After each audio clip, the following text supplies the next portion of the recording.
కూడా మనం విడిచిపెట్టకుండా మనకి శక్తి దేవుడు మనకి ఇచ్చినంత కొలది శక్తి లోపం లేకుండా చెయ్యాలి, ముందుకు తీసుకొని వెళ్ళాలనే కేవలం ఒక దృఢ సంకల్పమే. హల్లెలూయా. కనుక ఈ దినం మళ్ళా మరి గడిచిన 6 సంవత్సరాలు ఆల్మోస్ట్ కంప్లీట్ అయినట్టే. ఇది 7వ సంవత్సరం, కానీ 6, ఎందుకంటే అది తీసేస్తే ఇది 6వ వర్ధంత అనుకోవాలి మనం. కనుక 6 కదండి, 6 కదా. కనుక మరి ఈ యొక్క దినాన్ని కూడా కొన్ని విషయాలు మనం జ్ఞాపకం చేసుకుందాం. సో సాధారణంగా అందరూ అనే మాట, మరి సామెతల గ్రంథం 10వ అధ్యాయము 7వ వచనంలో ఏముంటుందండి? నీతిమంతుని జ్ఞాపకం చేసుకొనట ఏంటట? నీతిమంతుని జ్ఞాపకము చేసుకొనట ఆశీర్వాదకరం కదండి. అదే సాధారణంగా మన యొక్క కూడికల్లో మనం వింటూ ఉంటాం. కానీ మరి ఇక్కడ కూడా మీరు చూశారు కదా, మరి అది ఏంచలేదేమి, నేను మర్చిపోయాను అంటారా? ఇక్కడ ఏదో వేసాం కదా, ఏం వేసామండి? ఇక్కడ చదవండి మీరే.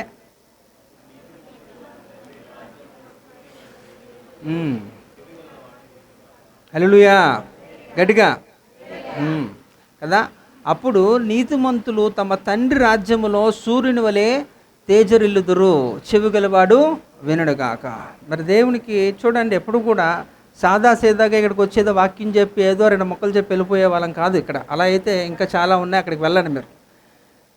ఏ చిన్న విషయానికి కూడా ఎంతో దేవుని సన్నిధిలో కనిపెట్టి ప్రార్థన చేసినప్పుడు దేవుడు అది మాకు తెలియజేస్తే దాన్ని మేము అక్కడ ప్రకటించాలి అనే అలాంటి వ్యక్తులు మేము. కనుక ఈ బ్యానర్ మీద వేయబోతున్న వాక్యం విషయంలో కూడా దేవుడు మాకు ఇచ్చిన తలంపును బట్టే ఈరోజు మరలా మీకు తెలియజేస్తున్నాం. ఇక్కడ చూడండి, ఇక్కడ అప్పుడు నీతిమంతులు తమ తండ్రి రాజ్యంలో సూర్యుని వలె తేజరిల్లుదురు అంటే ఇక్కడ సొలొమోను భక్తుడు ఒక మాట సామెతల్లో ఇందాక మన జ్ఞాపకం చేసుకోవడం గురించి మాట్లాడుతూ, నీతిమంతుని జ్ఞాపకము చేసుకున్నట ఆశీర్వాదకరం అట అండి. అయితే ఆ నీతిమంతులు ఏమవుతారు అంటే ఇక్కడ చెప్తున్నాడు ఇక్కడ కదా. వారు ఏం చేస్తారట? తండ్రి రాజ్యములో ఏమవుతారట? సూర్యుని వలె తేజరిల్లుదురంటండి. అంటే ఇక్కడ తండ్రి రాజ్యములో అంటే అక్కడికి అందరం కూడా ఒక దినాన్ని అక్కడ మనందరం కూడా వెళ్ళాలి. అయితే ఇక్కడ నీతిమంతుని జ్ఞాపకము చేసుకోమని ఇక్కడ బైబిల్ తెలియజేస్తుంది. అలాగే అంటే వాస్తవంగా ఎవరన్నా మంచి వ్యక్తుల్ని, మంచి సుగుణాలు కలిగిన వ్యక్తుల్ని మనం జ్ఞాపకం చేసుకుంటే అది మనకి నిజంగా ఆశీర్వాదంగానే ఉంటుంది కదండి. నిజంగానే అంత మంచిగా త్యాగపూరితంగా తనక అంకిత భావంతో సేవ చేశారనో, లేకపోతే ఇతరులకి మేలు కలిగిందనో ఈ వివిధ రకాలుగా మాట్లాడుతూ ఉంటారు. నిజంగా అలాంటి వ్యక్తుల్ని మనం జ్ఞాపకం స్మరణకు తీసుకొని వచ్చినప్పుడు అది మనకి ఒక మోటివేషన్గా ఉంటుంది, మనకి ఒక స్ఫూర్తిదాయకంగా ఉంటుంది.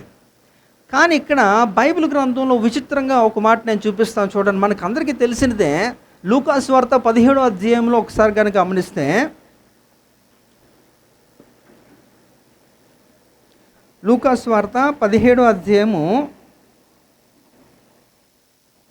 32వ వచనం చూడండి. లోతు భార్యను జ్ఞాపకము చేసుకొనిడి అంటున్నాడు కదా.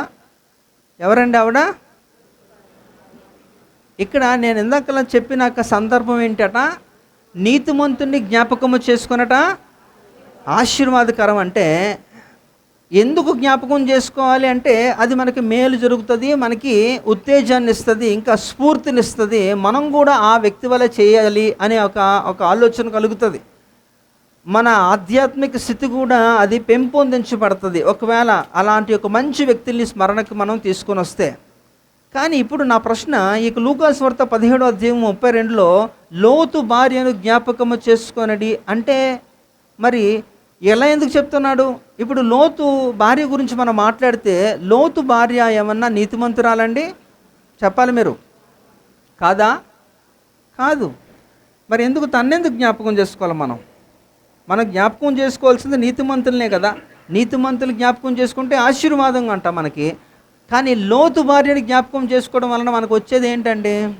ఏమీ లేదు. కానీ అయినప్పటికీ కూడా జ్ఞాపకం చేసుకోమని లూకా భక్తుడు తెలియజేస్తున్నాడు. కారణం ఏంటో తెలుసా? తన భర్త మాత్రం నీతిమంతుడే, లోతు నీతిమంతుడని దేవుడే ఆయనకు ఒక సర్టిఫికేట్ ఇచ్చాడు. కానీ తన భార్యని ఏమైపోయిందట?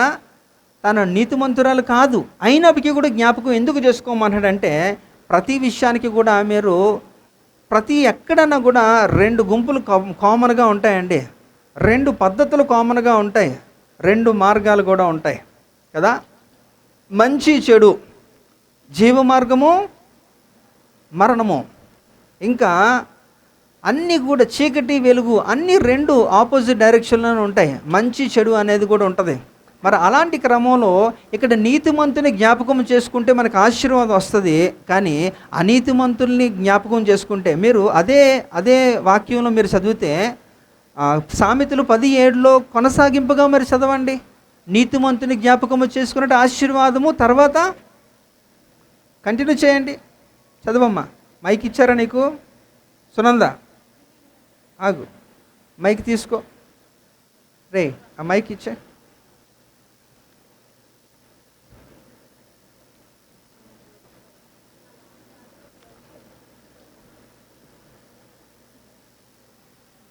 గట్టిగా చదవండి చదివేవాళ్ళు.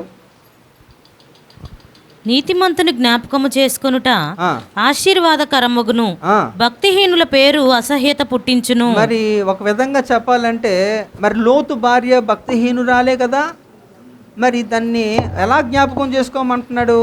ఇక్కడ అసహ్యం పుట్టిస్తుందట, కానీ అక్కడ జ్ఞాపకం చేసుకొని చక్కటి ఒక భక్తుడు. లూకా అంటే మామూలుడు కాదండి. లూకా ఒక చరిత్రకారుడు, అంతేకాదు ఈజ్ అ జనరల్ ఫిజిషియన్. అయినా ఒక మంచి వైద్యుడు కూడా.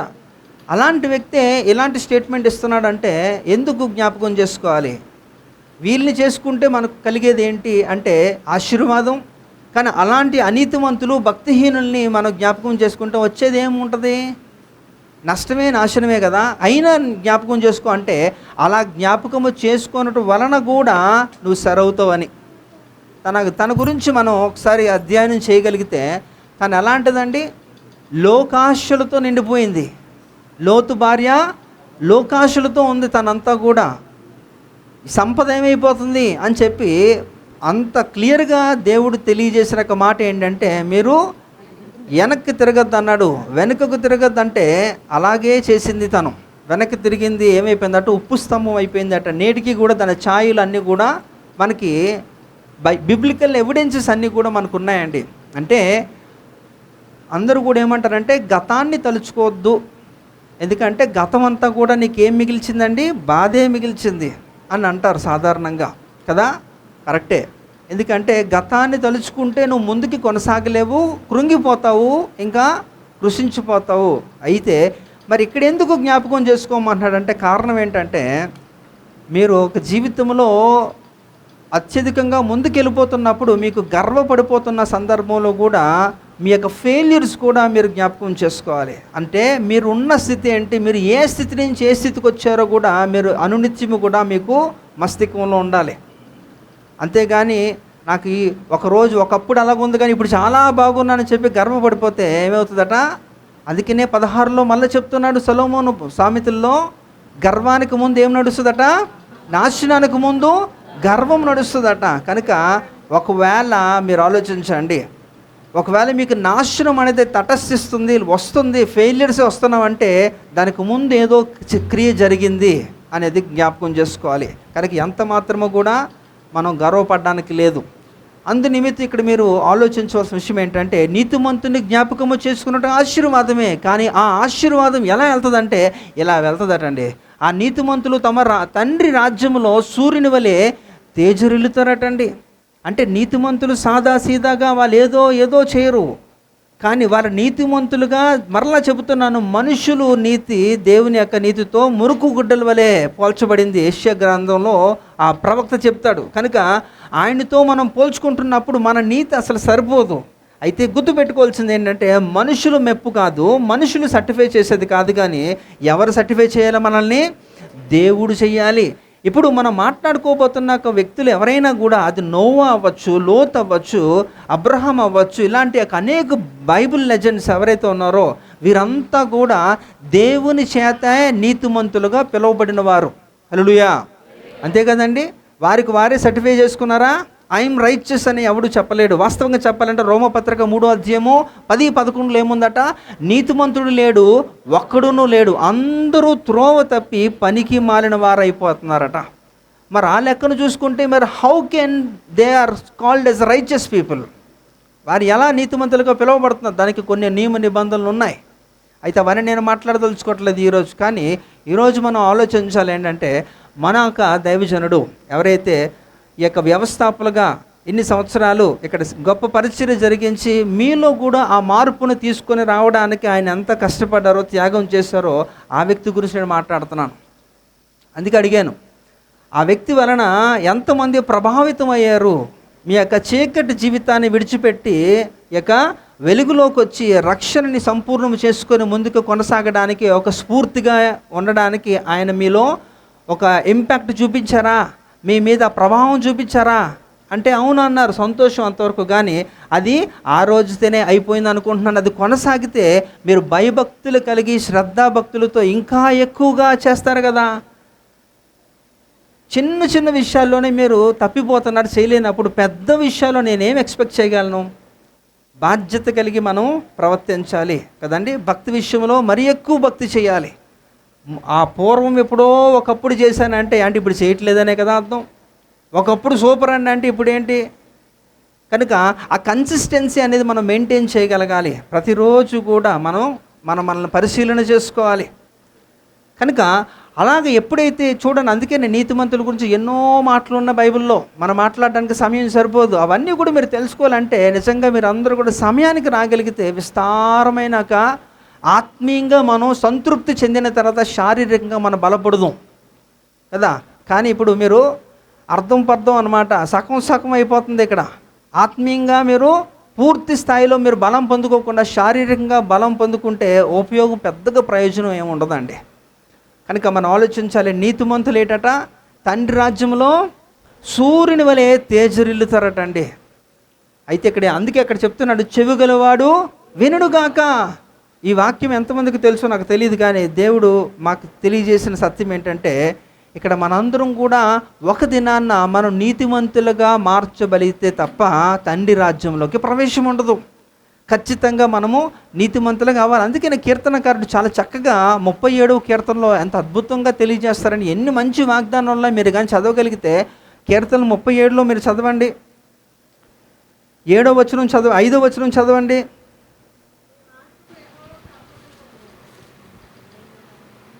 కీర్తనలో 37:5.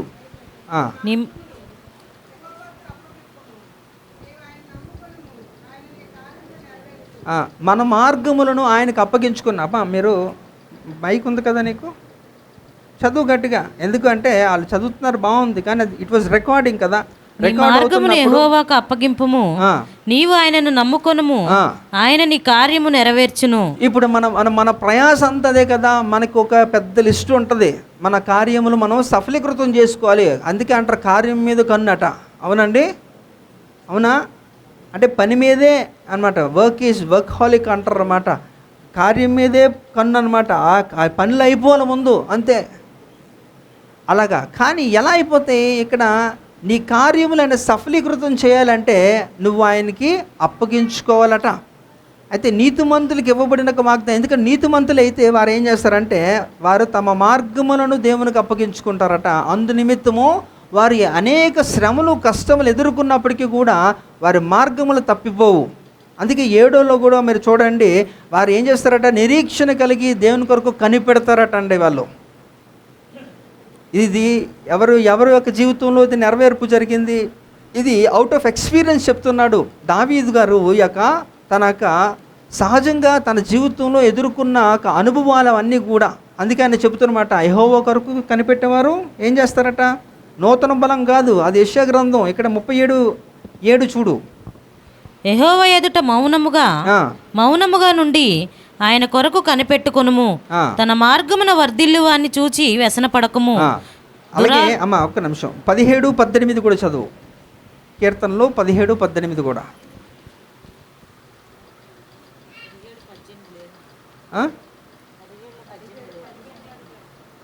17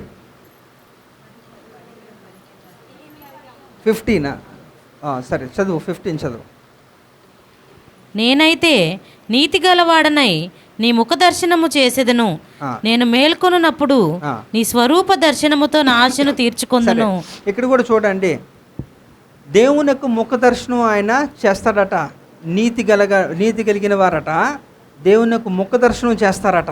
అంటే ఇక్కడ మనం ఒక విషయం మనం అర్థం చేసుకోవాల్సింది ఏంటంటే, నీతిమంతులకు కలుగు ఆపదలు ఎన్నో, శ్రమలు ఎన్నో ఒక విధంగా. మరి ఆ లెక్కను చూసుకుంటే మరి మన ఆత్మీయ నాయకుల విషయంలో ఆయన ఎన్ని శ్రమలు ఎదుర్కొన్నారో చాలా సందర్భాల్లో ఆయన వ్యక్తిగతంగా అలాగే సంఘముగా కూడా ఆయన పంచుకున్న సందర్భాలు చాలా, అనేక విషయాల్లో చాలా అనేకమైన హ్యూమిలియేషన్ అనమాట. చాలా మటుకు చాలా బాధపడిన సందర్భాలు ఉన్నాయి, ఎదుర్కొంటున్నారు. దేవుని పనిలో ముందుకెళ్తున్నప్పుడు వాటికి కలిగే ఆటంకాలు ఎన్నో. ఉదాహరణకి నులకపేట విషయంలో కూడా చూసుకుంటే అది రిజర్వ్డ్ ఫారెస్ట్ ల్యాండ్ అది. కాబట్టి అక్కడ ఏ కార్యక్రమం కూడా చేయడానికి సంపూర్ణంగా పర్మిషన్ ఇచ్చేవారు కదా. ఇప్పటికీ కూడా ఒక విధంగా, ఎందుకంటే ఈ లంచాల కొరకు ఈ యొక్క ఆఫీసర్లు అనేకమైన ఇబ్బందులు వాళ్ళు పెట్టేవారు. సో అంతలో అక్కడ కట్టడం అనేది ఎంత శ్రమతో కూడుకున్నదో మీరు కూడా ఎరిగి ఉన్నారు కదా. ఎంతో కష్టంతో కట్టడం నిర్మించబడింది. అంటే ప్రతి విషయంలో కూడా ఆయన ఎంతో శ్రమ పడితే కానీ మనకి ఫలం వచ్చేది కాదు. అది సేవా జీవితంలో, వ్యక్తిగత జీవితం అంటే పోను వదిలేయండి, ఎందుకంటే అది వ్యక్తిగతం కదా అనుకోవచ్చు. కానీ సేవలో వెళ్తున్నప్పుడు ఎన్నో శ్రమలు, ఒకటి కాదు రెండు కాదు, అనేకమైన శ్రమలు అయినప్పటికీ కూడా దేవుడు ఆయన్ని తలగానే నియమించాడు. హల్లెలూయా. ఆయన ద్వారా అనేకులు ప్రభావితం అయ్యారు, కానీ ఎవరు కూడా నష్టపోయినట్టు అక్కడ కూడా లేదు. కాబట్టి నీతిమంతులు మనం జ్ఞాపకం చేసుకుంటే మనకు ఆశీర్వాదమే తప్ప నష్టమైతే లేదండి. కానీ అనీతిమంతులు, భక్తిహీనులుగా ఉంటున్న వారిని అసహించుకోమని వాక్యం చెప్పినప్పటికీ కూడా ఒక కోణంలో ఇక్కడ లూకా గారు ఏం చెప్తున్నారట, లోతు భార్యను జ్ఞాపకం చేసుకో అని చెప్పడానికి గల కారణం ఏంటంటే, నీ యొక్క ఫెయిల్యూర్స్ నుంచి కూడా నువ్వు నేర్చుకోవాలి, ఆ తప్పిదము మరలా మీరు చేయకూడదు అనే ఒక ఉద్దేశంతో కూడా మనం అది ఎప్పుడు కూడా మర్చిపోయేలేండి, వదిలేయండి, మళ్ళీ ఎందుకు జ్ఞాపకం చేస్తారంటే, జ్ఞాపకం చేయాల్సిన సందర్భాలు కొన్ని ఉంటాయి. అది చేస్తే మీరు చక్కగా మార్గమును తప్పిపోకుండా ఉంటారు. అయితే ఈ నీతిమంతులకి దేవుడిచ్చిన ఆశీర్వాదాలు ఎన్నో. అందుకని ఇక్కడ కూడా చూడండి, లూకా సువార్త 16:25లో కూడా ఒక మాట చూస్తే వారు ఎంతగా ఆనందపడుతున్నారో చూడండి ఒకసారి. అందుకు అబ్రహాము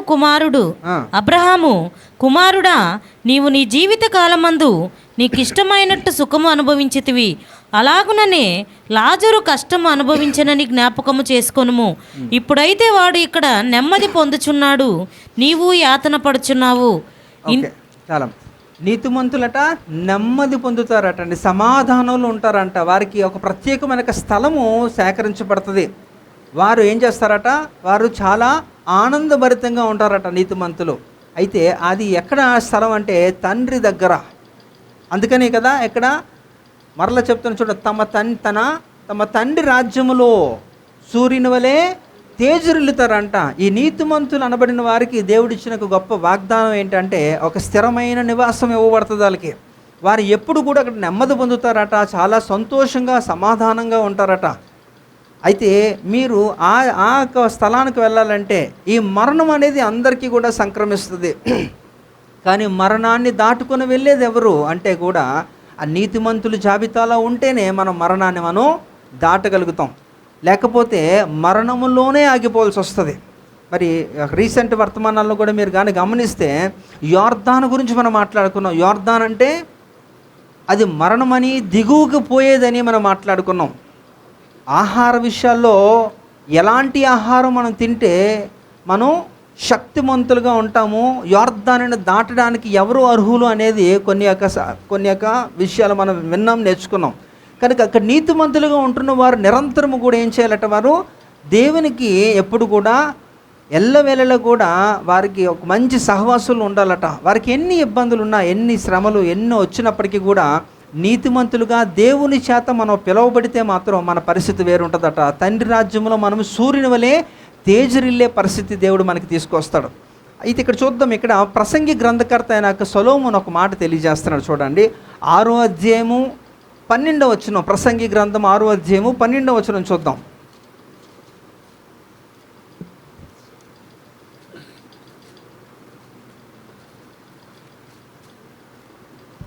చదువమ్మా త్వరగా.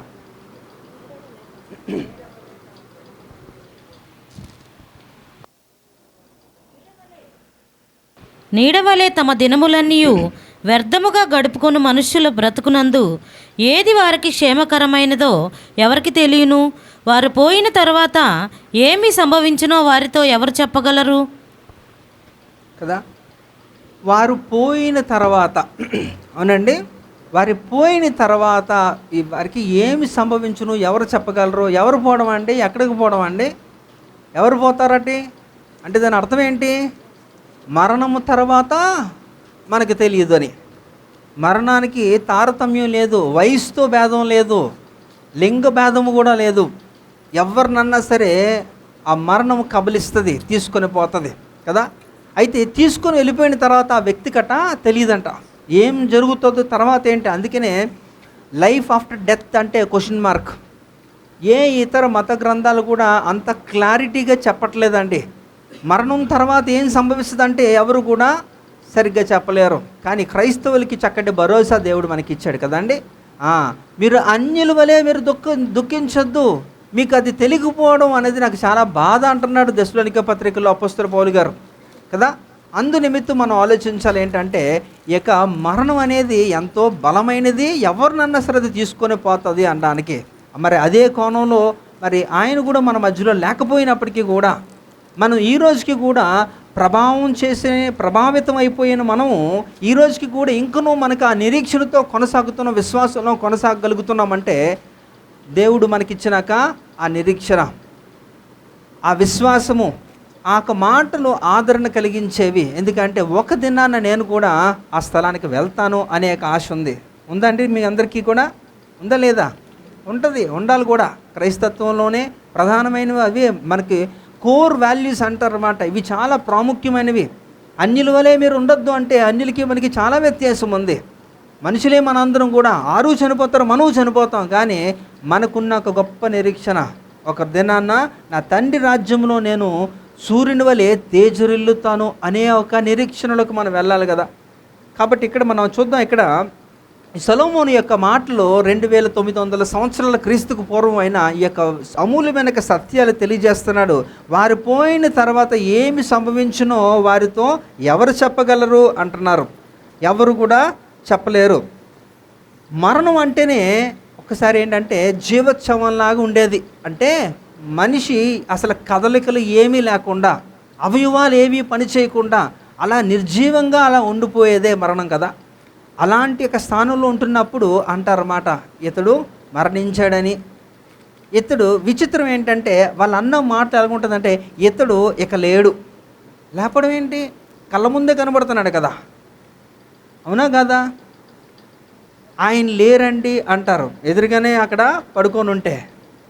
కానీ ఎందుకు ఈ మాటలు మాట్లాడుతున్నారు? ఈ వ్యత్యాసాలు మనం ఒక వాక్యపు వెలుగులో మనం తెలుసుకున్నప్పుడు దేవుడు మనకి ఏదో మాట్లాడతాడు. మనకి ఒక చక్కటి యొక్క ఒక స్ఫూర్తిని దేవుడు ఈ యొక్క ఏ సందర్భంలో దేవుడు మనకు దయచేయాలనుకుంటున్నాడు. ఒకసారి చూద్దాం. ఒకసారి మనము ప్రాక్టికల్గా మనం ఆలోచిస్తే ఈ యొక్క ఏదైతే ఈ ఎలక్ట్రికల్ గ్యాజెట్స్ ఏవైతే ఉన్నాయో, ఈ ఫ్యాన్లు కానీ లైట్లు కానీ అన్నీ కూడా మనం చూస్తే మనకి చాలా చక్కగా మనకు ఉపయోగపడుతున్నాయి కదండి. బాగా వేడిగా ఉంటున్నప్పుడు ఇంట్లో ఎవరన్నా సరే ఫ్యాన్ వేసుకుంటారు, చీకటిగా ఉంటున్నప్పుడు లైట్ వేసుకుంటున్నప్పుడు అవి మనకి ఉపయోగపడుతుంది, ఆ వెలుగునిస్తుంది. ఇంకా గాలి ఇచ్చినప్పుడు మనకి ప్రాణం తెప్పరిల్లిపోద్ది, అంత బాగుంటుంది. అయితే అందులో కనబడిన శక్తి విద్యుత్ శక్తి పనిచేస్తుంది. దట్ ఈస్ కాల్డ్ పవర్ అంటాం కదా, మనకి కరెంటు పవర్ అంటాం. ఆ కరెంటు అందులో ఉంటున్నప్పుడు మాత్రమే అది పనిచేస్తుంది. కరెంటు పోతే అది ఆగిపోద్ది. ఎలా అయితే అది కరెంటు వలన పనిచేస్తుందో ఆ పవర్ కనబడిన శక్తి ఎక్కడ మనకి ఒక క్రియ రూపంలో మనకి కార్యము చేస్తుందో అట్టి రీతిలోనే ఇక్కడ కూడా దేవుడు అంటున్నాడు. ఒకటి యోహాను సువార్త 6వ అధ్యాయము 63వ వచనాన్ని ఒకసారి చదవండి. ఆత్మయే జీవింపు చేయుచున్నది, శరీరము కేవలము నిష్ప్రయోజనము. ఏంటట మనల్ని జీవింపు చేస్తుంది? ఏంటట? ఆత్మయే జీవింపజేస్తుంది, శరీరము కేవలము నిష్ప్రయోజనము. అంటే శరీరం అందరికీ ఉంది కానీ యూజ్లెస్, అది పనిచేయదు, దీనివల్ల పెద్దగా ఏమీ లేదు. అంటే చూడండి ఎంతగా మాట్లాడుతున్నాడో సువార్తికుడైన యోహాను. కేవలము అంటే లీస్ట్ అన్నమాట, చాలా తక్కువగా ఆయన ఒక మాట అంటున్నాడు. అంటే ఇక్కడ మనలో పనిచేస్తుంది ఏంటి? ఆత్మ.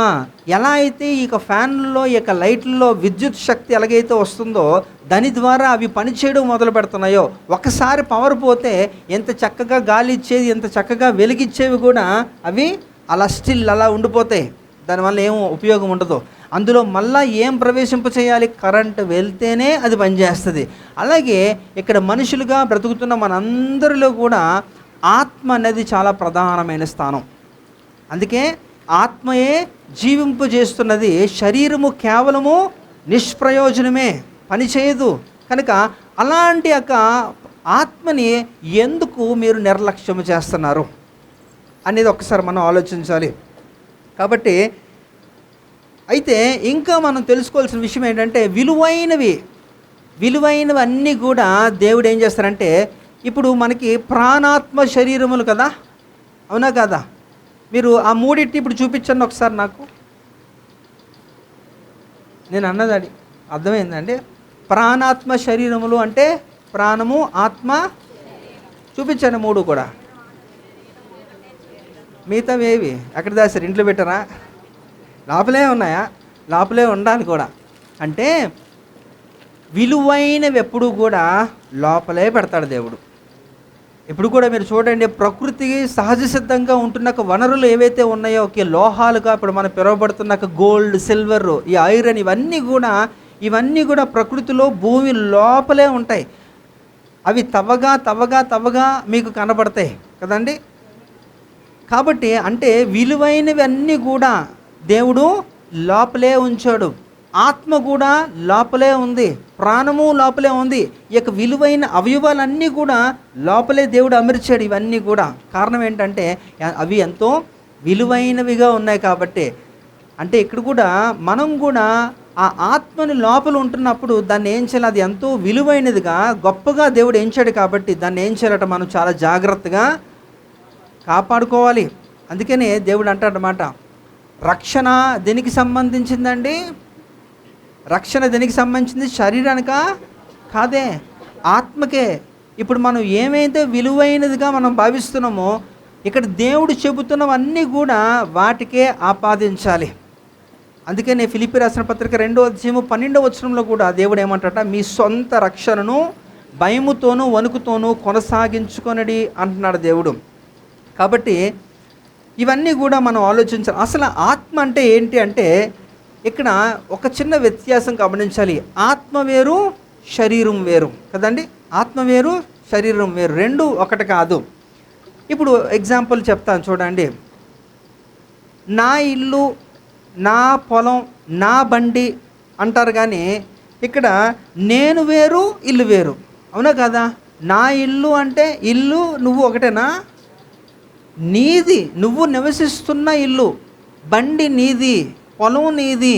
అంటే అది నీకు సంబంధించినది, కానీ పొలం నువ్వు కాదు, బండి నువ్వు కాదు, ఇల్లు నువ్వు కాదు. నువ్వు వేరు, అవి వేరు కదా.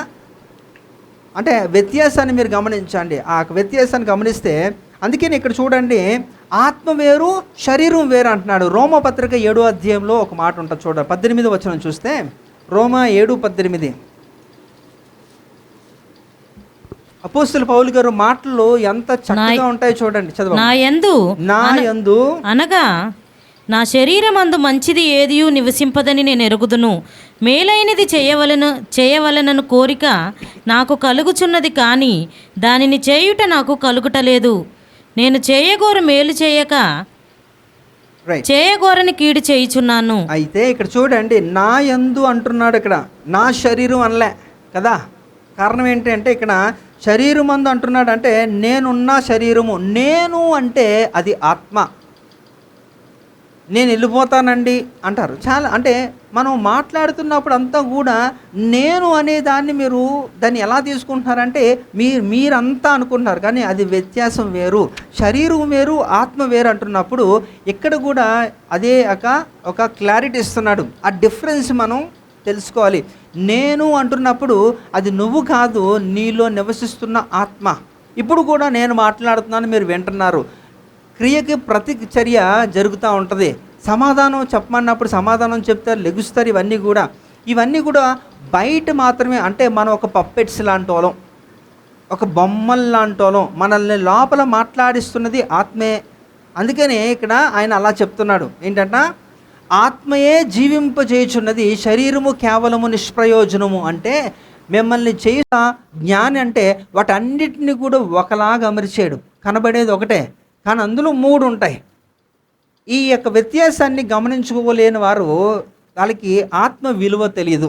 ఆత్మ విలువ తెలియని వాడు ఇంకా దేవుని సంబంధే కాదు, వారి ప్రకృతి సంబంధే అవుతాడు. అందుకని అపోస్తలుడైన పౌలు గారు కూడా కొరింథీ సంఘంలో మాట్లాడుతున్నప్పుడు కూడా ఆయన ఎంతో బాధపడతా ఉంటాడనమాట. మీరు ఆత్మ సంబంధులు కాదు, ప్రకృతి సంబంధులు, కాబట్టి నేను ఆత్మ సంబంధంగా నేను మీతో మాట్లాడలేను అంటాడు. ఎందుకంటే నేను మాట్లాడినా మీకు అర్థం కాదు కాబట్టి. ఆ వ్యత్యాసాన్ని తెలుసుకున్న వారు మాత్రం ఖచ్చితంగా ఏం చేస్తారంటే వారు ఆత్మకే ప్రాధాన్యత ఇస్తారు, మరి వేటికి ఇవ్వరు. అందుకని ఇక్కడ కూడా చూడండి, ఇక్కడ ఆయన అంటాడు 2 కొరింథీ పత్రిక 4వ అధ్యాయము 16వ వచనం చూడండి.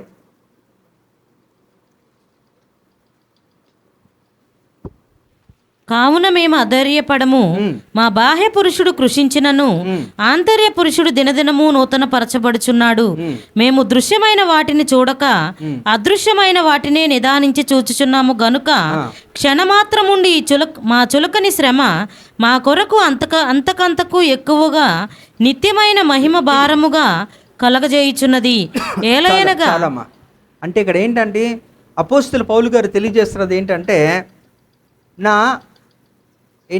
బాహ్య పురుషుడు కృషించిపోతున్నాను, ఆంతర్య పురుషుడు ఏం చేస్తాడంట, దినదినము నూతన పరచబడుతున్నాడు. అంటే బయటికి నేను ఇలాగా సాధారణమైన వ్యక్తిగా బక్క చిక్కిపోయినట్టుగా రోగముతో వ్యాధితో బాధపడుతున్నప్పటికీ కూడా లోపల ఒకడున్నాడు, అతడు మాత్రం చాలా బలవంతుడు. ప్రతిరోజు కూడా మంచి కార్బోహైడ్రేట్స్, మంచి ప్రోటీన్ ఫుడ్ మనం తినేస్తుంటాం కదా. కానీ అతనట లోపల ఉంటున్న వ్యక్తికి ఏం చేస్తున్నాడట, ప్రతిరోజు కూడా నూతన పరుస్తున్నాడట. అంటే లోపల ఉంటున్న ఒక వ్యక్తికి ఆయన బలపరుస్తున్నాడు, మంచి ఆహారాన్ని సిద్ధపరుస్తున్నాడు. కనుకనే పర్లేదులేండి, నేను బయట ఎలాగుంటే నాకేంటి, లోపల మాత్రం ఆంతర్య పురుషుడు ఏం చేస్తున్నాడట, దినదినము నూతన పరచబడుతున్నాడు. కనుక ఆ వ్యక్తి దాని గురించి అంత విలువగా తెలుసుకున్నాడు. కాబట్టి ఆయనకు ఒక పేరు కూడా ఉంది, అంటే పరలోకపు యాత్రికుడు అండి. ఎవరండి? అపోస్తలుడైన పౌలు గారికి ఏం పేరట, పరలోకపు యాత్రికుడు. మనం ఎలాగైతే మన పనికి వెళ్ళి వచ్చేస్తుంటామో అలాగా ఆయన ఆకాశానికి 3వ ఆకాశానికి వెళ్ళి వచ్చేస్తుంటాడట, ఆ పరదేశకి వెళ్ళి వచ్చేస్తున్నాడట, పరలోకానికి వెళ్ళి వచ్చేస్తుంటాడట. అలాగా ఆయనకి ఫ్రీ బస్ టికెట్ లాగా ఆయనకి ఒక ఫ్రీ పాస్ ఇచ్చారన్నమాట. ఎందుకంటే ఆయన ఆత్మ రూపులోని వెళ్తున్నాడు. ఆత్మ ఎప్పుడు బలంగానే ఉంటుంది కాబట్టి దాన్ని ఎంత దూరమన్నా తీసుకొని వెళ్ళగలుగుతున్నాడు అపోస్తలుడైన పౌలు గారు. కానీ ఈ రోజుల్లో మనం శరీరానికే ప్రాధాన్యత ఇస్తున్నాం. ఎందుకంటే మీరు చెప్పేవి అన్నీ కూడా బలహీనతలు కూడా, నాకు ఇది బాగాలేదు అది బాగాలేదు, కింద కూర్చోలేను, కాలు చాపలేను కదా, నిద్ర ఆపుకోలేను, ఆకలి తట్టుకోలేను, ఇవన్నీ కూడా ఆత్మకాండి శరీరానికే. అంటే శరీరం అంత బలహీనం అయిపోవడానికి కారణం ఏంటో తెలుసా, లోపల ఆత్మ కూడా అంతే బలహీనంగా ఉంది. కాబట్టి ఆత్మ శరీరాన్ని నియంత్రించలేకపోతుంది. ఇన్ఫ్యాక్ట్ చెప్పాలంటే ఈ బలహీనమైన శరీరమే ఈ ఆత్మను కూడా నియంత్రిస్తుంది. కాబట్టి ఈరోజు మన భక్తి అది. మీరు ఎందుకు నీతిమంతులుగా అవ్వలేకపోతున్నారంటే ఇక్కడ ఏంటట కారణం, శరీరానికి లోబడినప్పుడు మనం కాలేం. అందుకే దాని మీద నిత్యము అందుకని చూడండి, ఎవరికైనా కోపం ఉంటున్నప్పుడు సాధారణంగా మనం వ్యక్తులతో పోరాడుతూ ఉంటాం కదండి. నాకు అలా ఇలా చేశాడు కాబట్టి నేను ఆడు మంచోడు కాదా అండి, నా మీద ఎలా చెప్తున్నాడు అలా చెప్తున్నాడు, వాడి మీద కోప్పడతాం, వాడిని తిడతా ఉంటాం. వాస్తవంగా చెప్పాలంటే దేవుడు మనల్ని రూపించిన దగ్గర నుంచి మనము దేవుని యొద్దకు వెళ్ళిపోయే వరకు కూడా నిరంతరము మనం ఏం చేయాలో కూడా దేవుడు తెలియజేశాడు. కానీ అది కూడా తెలియదు మనకి. కారణం ఏంటంటే మనం పెద్దగా పట్టించుకోం. ఎందుకంటే దేవుడు నిన్ను నిర్మించి నిన్ను ఈ యొక్క భూమికి పంపించడానికి ఒక ప్రధానమైన ఉద్దేశము, కారణము. ఆ కారణమే నువ్వు తెలుసుకోలేనప్పుడు నువ్వేమీ సంపూర్ణంగా దాన్ని నెరవేర్చలేవు. ఇప్పుడు నాకు ఏదన్నా చెబితే, నాకు తెలిస్తే నేను దానికి ఉత్తరం ఇవ్వగలను కదా అండి, నాకు తెలిస్తే చెప్పగలను. అసలు తెలుసుకోవడానికే నువ్వు ఇష్టపడలేనప్పుడు నువ్వే సమాధానం చెప్తావు? సమాధానం మీరు చెప్పలేరు. అందుకనే దేవుడు అంటున్నాడు అన్నమాట. ఇక్కడ యోబు గ్రంథం 7వ అధ్యాయంలో 1వ వచనం చూడండి ఒకసారి. యోబు గ్రంథం 7:1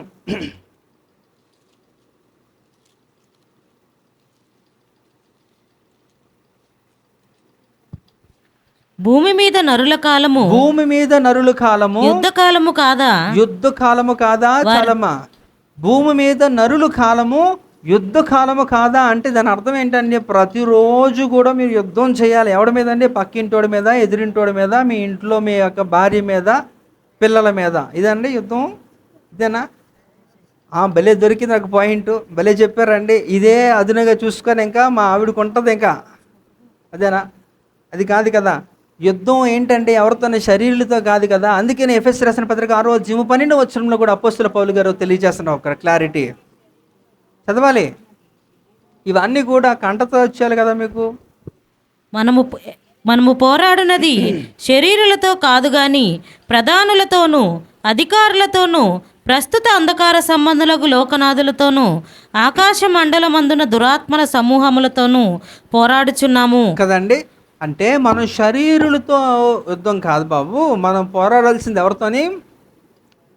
4 గుంపులు ఉన్నాయి. అవన్నీ కూడా ఏంటట? మనం ఆత్మలో మనం పోరాడాలి అంటే నీకు బలం కావాలి, శక్తి కావాలి. అవునా కదా? ఆత్మని ఎప్పుడు కూడా మీరు కృషింపజేస్తున్నప్పుడు, నశింపజేస్తున్నప్పుడు దాన్ని ఎదగలేమట్లేదు. అది ముందుకు వెళ్ళలేనప్పుడు ఏం పోరాటం చేస్తాడు? నీ తరపున పోరాటాలు జరగవు. లోపల ఉంటున్న వారు ఎప్పుడూ కూడా బలంగానే ఉండాలి. అందుకనే ఇక్కడ 1 యోహాను పత్రికలో 4:4 ఆయన కూడా ఒక మాట అంటాడు, నాలో ఉన్నవాడు ఈ లోకములో ఉన్నవాడు కంటే గొప్పవాడు అని మాట్లాడతాడు. మనలో ఎవరున్నారంటే దేవుడే. అంటే ఆయన ఆత్మ మనలో నివసింప చేయాలి. ఆయన ద్వారా మన ఆత్మ బలం పొందుకున్నప్పుడు ఈ లోకాధికారి అయినాక సాతానుని మనం సులువుగా ఓడించగలుగుతాము. మరలా చెబుతున్నాను, మీరు ఎప్పుడైతే ఈ ప్రాక్టీస్ చేస్తారో, మీ ఆత్మను మీరు సిద్ధపరచుకొని బలపరుచుకొని దృఢపరచుకుంటారో, ఆ దినము మీరు నీతిమంతులుగా ఉంటున్నప్పుడు ఈ భూమి మీద అవనియండి, లేకపోతే మీరు మరణము తర్వాత అయినప్పటికీ కూడా మీకు ఒక స్థిర నివాసము కావాలి. ఈ గుడారము మనం విడిచిపెట్టేస్తే ఇంకొక గుడారానికి వెళ్ళాలి. అంతేనా? మీ అందరికీ ఇల్లులు ఉన్నాయి. ఒక ఇల్లు లేని వారు, అద్దెకింట్లో ఉంటున్న వారు ఏం చేస్తారండి? ఒక ఇల్లు అక్కడ ఖాళీ చేయాల్సి వచ్చింది అనుకోండి, ఇంక రోడ్డు మీదకి వెళ్ళిపోతారా? వేరే ఇల్లు చూసుకుంటారు. ఖచ్చితంగా మీకు ఒక నివాస స్థలం ఉండాల్సిందే. అక్కడ మీరు ప్రొటెక్ట్ చేయబడాలి, సంరక్షించబడాలి. మీ యొక్క పరిస్థితిని మీరు మెరుగ్గా ఉంచుకోవాలి. ఈ ఇల్లు వదిలేస్తే ఇంకొక ఇల్లు మీరు వెతుక్కుంటారు ఖచ్చితంగా. అలాగే ఈ లోకములో ఈ దేహాన్ని మనం విడిచిపెడితే లోపల ఉంటున్నాక ఆత్మకి దేవుడు ఇచ్చిన ఇల్లు ఇది. అందుకనే మీరు ఎరుగరా, మీరు దేవుని ఆలయమే ఉన్నారని. మనం దేవుని ఆలయం ఏంటున్నప్పుడు దేవుడు పెట్టినాక ఆ దీపము, ఈ యొక్క ఆత్మ అనేది మన లోపల ఉంటున్నప్పుడు అది ఎప్పుడైతే ఇది వదిలేస్తుందో ఖచ్చితంగా ఇంకొక స్థలం దానికి ఏర్పాటు చేయాలి. ఆ ఏర్పాటు చేయాలంటేనే మీరు ఈ భూమి మీద మీరు నీతిమంతులుగా పిలువబడాలి. అందుకనే నీతిమంతుని జ్ఞాపకము చేసుకొనట ఆశీర్వాదకరమే. కానీ ఆ ఆశీర్వాదం ఎలా నెరవేరుతుందంటే, ఎలా నెరవేరాలంటే ఈ పని చేయాలి. తండ్రి రాజ్యంలో సూర్యుని వలె తేజరిల్లుతారట నీతిమంతులైతే. కాబట్టి ఆ నీతిమంతులుగా మనం మారితే తప్ప తండ్రి రాజ్యంలో మనకి స్థానం లేదు. మనం ఇక్కడ నివసించలేము, ఎక్కడ కూడా మనకి అవ్వదు. మన పేరు అందుకనే ఆ కొనసాగింపుగా ఉంటున్న దాన్ని ఎవరు తక్కువ మాట్లాడతారు. ఇదే హైలైట్. ఎందుకంటే మనకి ఎప్పుడు కూడా ఏం కావాలండి? ఆశీర్వాదాలే కావాలి. కానీ కరెక్షన్స్ వద్దు మనకి. వాగ్దానాలు ఇష్టం కానీ ఆజ్ఞలు ఎవరికి ఇష్టం లేదు కదా.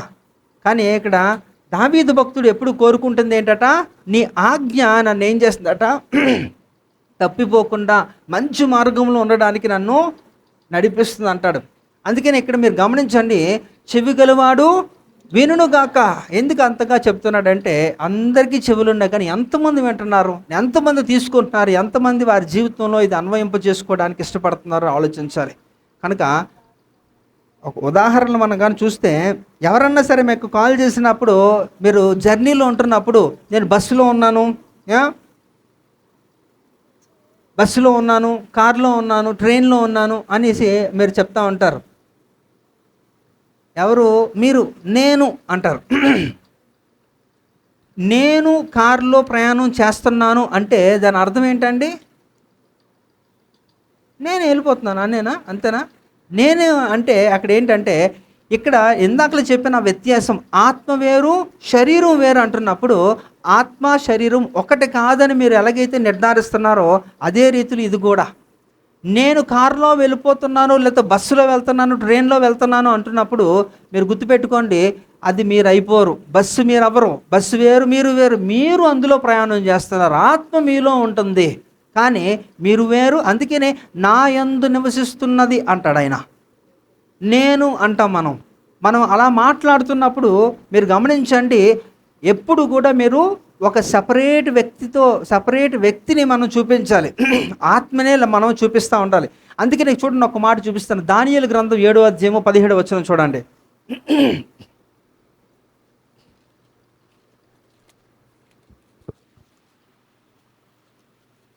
ఎట్లనగా ఈ మహాజంతువులు నాలుగై ఉండి లోకమందు ప్రభు ఏం చదువుతున్నావు? 7:15 7:15 నాకు కలిగిన దర్శనములు నన్ను కలవరపరచుచున్నవి కలవరపరచుచున్నందున దానియేలును నేను చూసారా దానియేలును నేను అని చెప్పచ్చు కదా. దానియేలుని నేను అంటున్నా. దానియేలు వేరు, నేను వేరు. అంటే ఇక్కడ ఏంటంటే దానియేలు నేను ఒకటి కాదు. ఎందుకంటే నేను అంటే అది ఆత్మ మాట్లాడుతుంది, ఆత్మేది. ఇక్కడ దానియేలను నేను నా దేహములో మనోదుఃఖము గలవాడైతిని అంటున్నాడు ఇక్కడ. అంటే దానియేలను నేను నా దేహములో ఉన్నాను అంటే ఇక్కడ నేను అనే ప్రస్తావన ఏదైతే వస్తుందో, మీ పేరు పెట్టుకున్నారనుకోండి, అదే ఆత్మ. కానీ ఇదంతా కూడా పైన, ఇదంతా కూడా శరీరము, దేహం కనుక అది వేరు, ఇది వేరు. అందుకని ఇలా రెండు వ్యత్యాసాలు మరణం చెప్తా ఉంటాడనమాట. అంటే ఇక్కడ మరణం గురించి మనం మాట్లాడితే ఇవన్నీ కూడా జరగాలి. మనం అక్కడికి వెళ్ళాలంటే ఖచ్చితంగా మనం ఎదుర్కోవాల్సింది ఏంటంటే మరణం అనేది అందరికీ కూడా ఏమనిపిస్తుంది అంటే, ఈ లోకం అంతా కూడా మాట్లాడేది అంటే మరణం అనేది ఒక అంతం కదండి. అయిపోయింది, ఇంకేముందంటే లైఫ్ ఈజ్ ఎండ్ అంటారనమాట. కానీ ఈ లోకానంతటికీ కూడా మరణం ఒక అంతం అయితే మనకు మాత్రం అది ప్రారంభం. మనకు అది అంతం కాదు. వాస్తవంగా చెప్పాలంటే క్రైస్తవులకి మరణము తర్వాతే, మరణం అనేది ఒక మలుపు అనడానికి కారణం కూడా ఏంటంటే, అది మనకు ఒక నూతన జీవితానికి ప్రారంభం. దేవుడు మన కొరకు సిద్ధపరిచిన విషయాల్లో మనల్ని ప్రవేశింపజేయడానికి దేవుడు ఏం చేశారట, ఆ ఒక స్టేజ్లోకి వెళ్ళాలి. అంటే మనం చేయవలసింది ఇంకా చాలా ఉంది. భూమి మీద చేసింది 0.5%. కానీ ఎందుకు నేను అంత తక్కువ చెప్తున్నానంటే, మహా అయితే దావీదు తెలియజేస్తున్న సత్యాన్ని గల కీర్తనలో కూడా మనం చూస్తే ఏమన్నండి, మనిషిని యొక్క ఆయుష్కాలం ఎంత? 70 సంవత్సరములు లేక 80 సంవత్సరములు అయినను వాటి యొక్క వైభవం, ఆయాసము, దుఃఖమే. అంటే మీరు మహా బతికితే 70-80, లేకపోతే ఇంకా మీరు సూపర్ అనుకోండి, ఒక 100, అంతేనా? ఆ తర్వాత అన్నా సరే పోవాలి కదా. అంటే గట్టిగా మాట్లాడితే 100 ఏళ్ళే, అంతే కదా.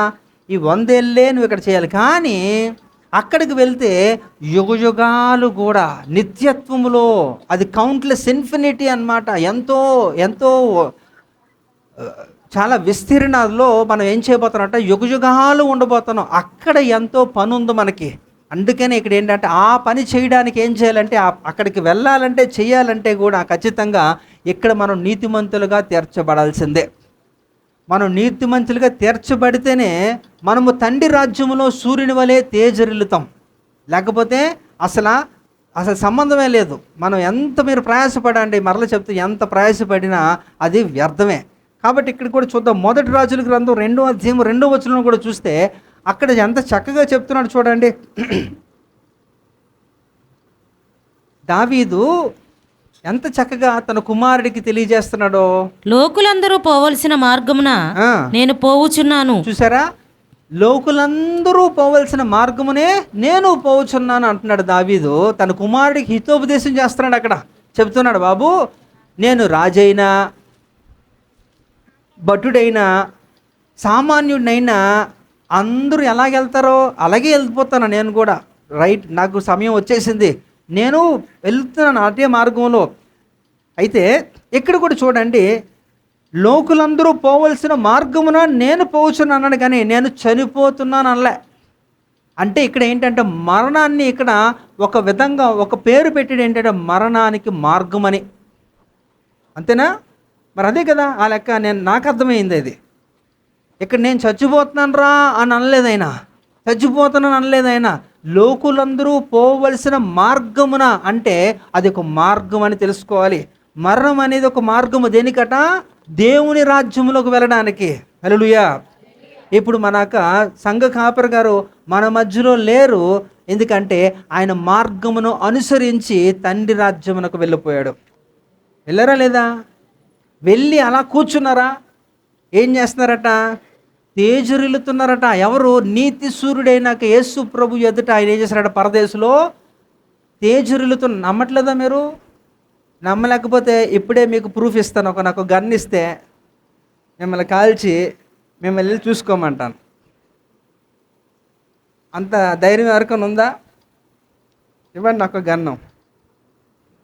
అంటే వీళ్ళు రీల్స్ చూసి చూసి చూసి అలవాటు అయిపోయి ఇంకెక్కడికో కనెక్ట్ అయిపోతున్నారు కదా. కాబట్టి నీతిమంతులుగా మనం తీర్చబడిన రోజు ఏమవుద్దట? మనకి కలుగు ఆశీర్వాదాలు ఎన్నో అండి. ఒకటి కాదు, రెండు కాదు. అంత సులువు కాదండి. ఎందుకంటే యోర్దానును దాటడం అనేది అంత సులువు కాదు. యోర్దానులోకి వెళ్ళారు కానీ అందరూ దాటలేకపోతారు. అక్కడ లోపలికి వెళ్ళి ఇరుక్కుపోతారు. కానీ దాటేది ఎవరు అంటే నీతిమంతులే.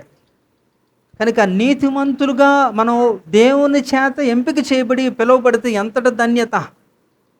అందుకనే వారిని మనం జ్ఞాపకం చేసుకోవాలి అనునిత్యము, ఎందుకంటే అది ఆశీర్వాదం. కనుక ఎప్పుడు కూడా దాన్ని వాడి సామాన్యుడి, వాడికి డబ్బు లేకపోవచ్చు, అందం లేకపోవచ్చు, ఇన్ఫ్యాక్ట్ తెలివి కూడా లేకపోవచ్చు అండి, కానీ వాడి నీతిమంతుడైతే నీకంటే 100 రెట్లు బెటరు. అవునా కదా? గట్టి చెప్పాలి. అప్పుడే నిద్ర వచ్చేస్తుందా? నేను స్టార్ట్ చేసి ఇంకా ఒకటి చెప్పనా? నేను ఇంకా సబ్జెక్టులోకి వెళ్ళలేదు. అంటే నేను వెళ్ళలేదంటే మీరు వెళ్ళిపోతారేమో ఇప్పుడు. రైట్, నాకు తెలుసు కదా. ఇక్కడికి తర్వాత వెళ్తురు, ముందు అక్కడికి వెళ్ళండి. అక్కడికి వెళ్ళడం కొరకు సిద్ధపడండి. మళ్ళీ చెబుతున్నాను, అది ఆ కంటది పెట్టండి, అది ఒకసారి చదవండి. ఒకసారి చదవండి గట్టిగా.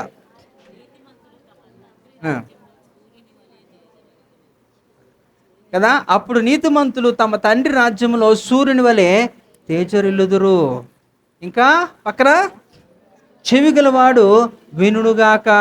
కాబట్టి అందరికీ కూడా చెవులు దేవుడిచ్చాడు. మరలా చూడండి, మీరు ప్రకటన గ్రంథం 2-3 అధ్యాయాల్లో కూడా చూస్తే ఎన్నిసార్లు అండి అక్కడ రిపీట్ అదే కదా. సంఘములో ఆత్మ చెప్పుచున్నది అదే చెప్తా ఉంటారు. ఎందుకంటే వాళ్ళందరూ చెవిటి వల్ల, అంటే చెవును ప్రతిష్ఠించిన వారు కాబట్టి. అందుకే దేవుడు పదే ఆత్మ ద్వారా వారందరికీ కూడా సంఘములో హెచ్చరికలు చేస్తున్నాడు. అప్పుడే కాదు, ఇప్పటికీ కూడా. కనుక మనం ఎప్పుడు కూడా అందుకే మనం ఏం చేయాలట? ప్రతిష్ఠించాలి. విలువైనవి దేవునికే ప్రతిష్ఠించాలి. ఎందుకు? చెవి చాలా విలువైనదండి. ఎందుకంటే వినుట వలన విశ్వాసం అట. రోమపత్రిక 17వ వచనంలో అపోస్తలుడు పౌలు గారు తెలియజేస్తున్నారు, వినుట వలన విశ్వాసము. కాబట్టి అది ఎవరి గురించి అయి ఉండాలి? అమ్మమ్మ గురించి, తాతల గురించి, ఇంకా ముసలమ్మ ముచ్చట్లా. అదే నేను ఎన్నిసార్లు వెనకాల నుంచి క్రీస్తు అన్నా సరే ఈయన ఏదో చెప్పుకెళ్ళిపోతున్నాడని బాధపడిపోతున్నారు కదా మీరు. మీ గురించి కాదులేండి, కొంతమంది ఉన్నారు.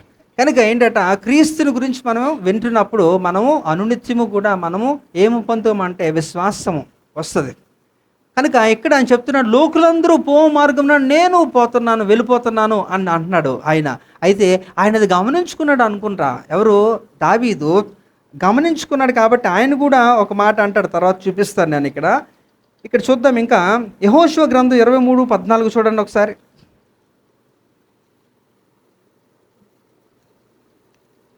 వీళ్ళు నాకు ఇవన్నీ చదువుతున్నప్పుడు చాలా సర్ప్రైజింగ్ ఉంటుంది నాకు. అంటే ఎంత చక్కగా అలా అమర్చారు అన్నది. యెహోషువ గ్రంథము 23:14 చదవమ్మా. నేడు నేను సర్వలోకుల మార్గమున వెళ్ళుచున్నాను. ఎవరండి చెప్తున్నారు ఇక్కడ? యెహోషువ. ఎంత చక్కగా. యెహోషువ ఎక్కడోడండి? ఈ దావీదు ఎక్కడ? ఎంత వ్యత్యాసం ఉంది. పంచకాండములు అయిపోయిన తర్వాతే కదా యెహోషువ, ద్వితీయోపదేశకాండం తర్వాతే కదా యెహోషువ. మరి ఆయన అన్నాడు అక్కడ అదే మాట, మళ్ళీ ఈయన తీసుకొచ్చి ఇదే మాట్లాడుతున్నాడు దావీదు. లోకులందరూ పోవలసిన ఒక మార్గమున నేను పోవచ్చున్నానని ఆయన అంటున్నాడు.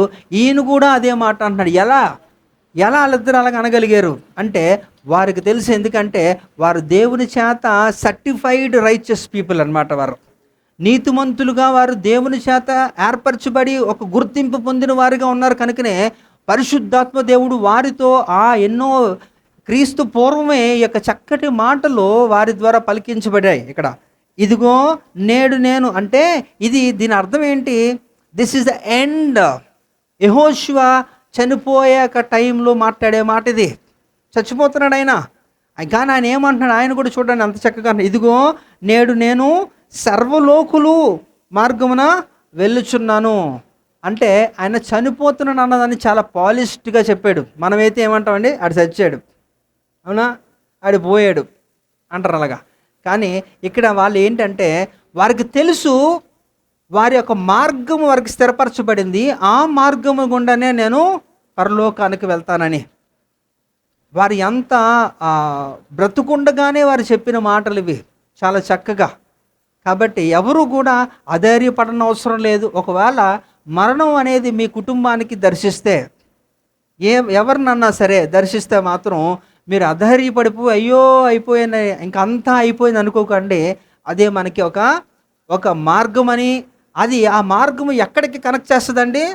పరలోకానికి. అది కూడా కనెక్ట్ చేయాలంటే నువ్వు నీతిమంతురాలుగా మీరు గుర్తింపు పొంది దేవుని చేత మీరు ఆశీర్వాదంగా ఇతరులకు బ్రతికితే అప్పుడు ఆ మార్గం అక్కడ కనెక్ట్ చేస్తుంది. లేదా ఇంకొక మార్గం ఉంది, దానికి కనెక్ట్ చేస్తుంది వెళ్ళి. అందుకనే ఎప్పుడు కూడా మీరు ఆలోచించండి. ఇక్కడ చూడండి, అపోస్తుల కార్యములు 1వ అధ్యాయము 25వ వచనం చూడండి. ఆ వ్యక్తి ఎన్నుకున్న మార్గం ఏంటి, ఆడికి ఎక్కడ కనెక్ట్ చేసిందో చూడండి ఒకసారి. అపోస్తుల కార్యములు 1వ అధ్యాయము 25వ వచనం. తన చోటికి పోవునకు యూదా తప్పిపోయి పోగొట్టుకొనిన ఈ పరిచర్యలోను అపోస్తులత్వములోను పాలు పొందుటకు వీరిద్దరిలో నీవు ఏర్పరచుకొనిన వానిని కనపరచుమనిరి. అంటే ఇక్కడ చూసారా, అపోస్తలిక్ అనే ఒక విలువైన దేవుడు వారికి అప్పగించినాక అంటే శిష్యరికంలో పిలువబడిన వారుగా ఉంటున్న వ్యక్తిగా ఉంటున్న ఈ యొక్క యూద తన మార్గమును పోగొట్టుకుంటూ తప్పిపోయాడట. తప్పిపోయి ఏం చేశాడు ఆయన ఎక్కడికి అయిపోయింది? ఇప్పుడు తన మార్గం అంటే చనిపోయాడు, ఉరి వేసుకున్నాడు, పోయాడు. తన మార్గం ఎక్కడికి కనెక్ట్ చేసిందంటే ఆయన్ని పాతాళానికి కనెక్ట్ చేసింది. తీసుకుని వెళ్ళి నీతిమంతుడిగా పిలువబడకపోగా ఎక్కడికి వెళ్ళాడట? నిత్య నరకంలోకి ఆయన వెళ్ళినట్లు మనకు అనిపిస్తుంది. అందుకనే ఇక్కడ గుర్తుపెట్టుకోండి, యొర్దాను చాలా బలమైనది, మరణము చాలా బలమైనది.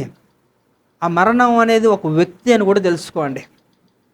కనుక వాడు ఎవరిని కూడా వాడు బ్రతకనివ్వడు, అందరినీ కూడా వాడు ఏలుతూనే ఉంటాడు. అయితే వాడి ఏలికలో మనం ఉన్నప్పటికీ కూడా ఆ మరణాన్ని మనం తప్పించుకోవచ్చు, రెండో మరణాన్ని మనం తప్పించుకోవచ్చు కదా.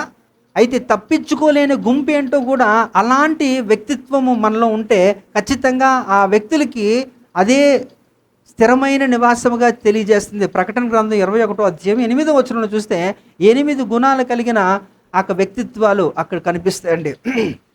చదువుతారా? పిరికివారును అవిశ్వాసులను అసహ్యులను నరహంతకులను వ్యభిచారులను మాంత్రికులను విగ్రహారాధికులను అబద్ధికులందరూ అగ్నిగంధకములతో మండు గుండములో మండుచున్న గుండములో వారు పాలు పొందుదురు. ఇది రెండవ మరణము. హల్లెలూయా. అంటే అలాంటి వ్యక్తిత్వాలు కలిగిన వారు ఎవరైనా కూడా వారికి ఇవ్వబడిన ఒక స్థిరమైన నివాసం ఏంటండి? రెండో మరణం అట. అగ్ని గంధకముల్లో వారు మండుచున్న గుండంలోకి వారు వెళ్ళిపోతారటండి. అదే నీతిమంతులైతే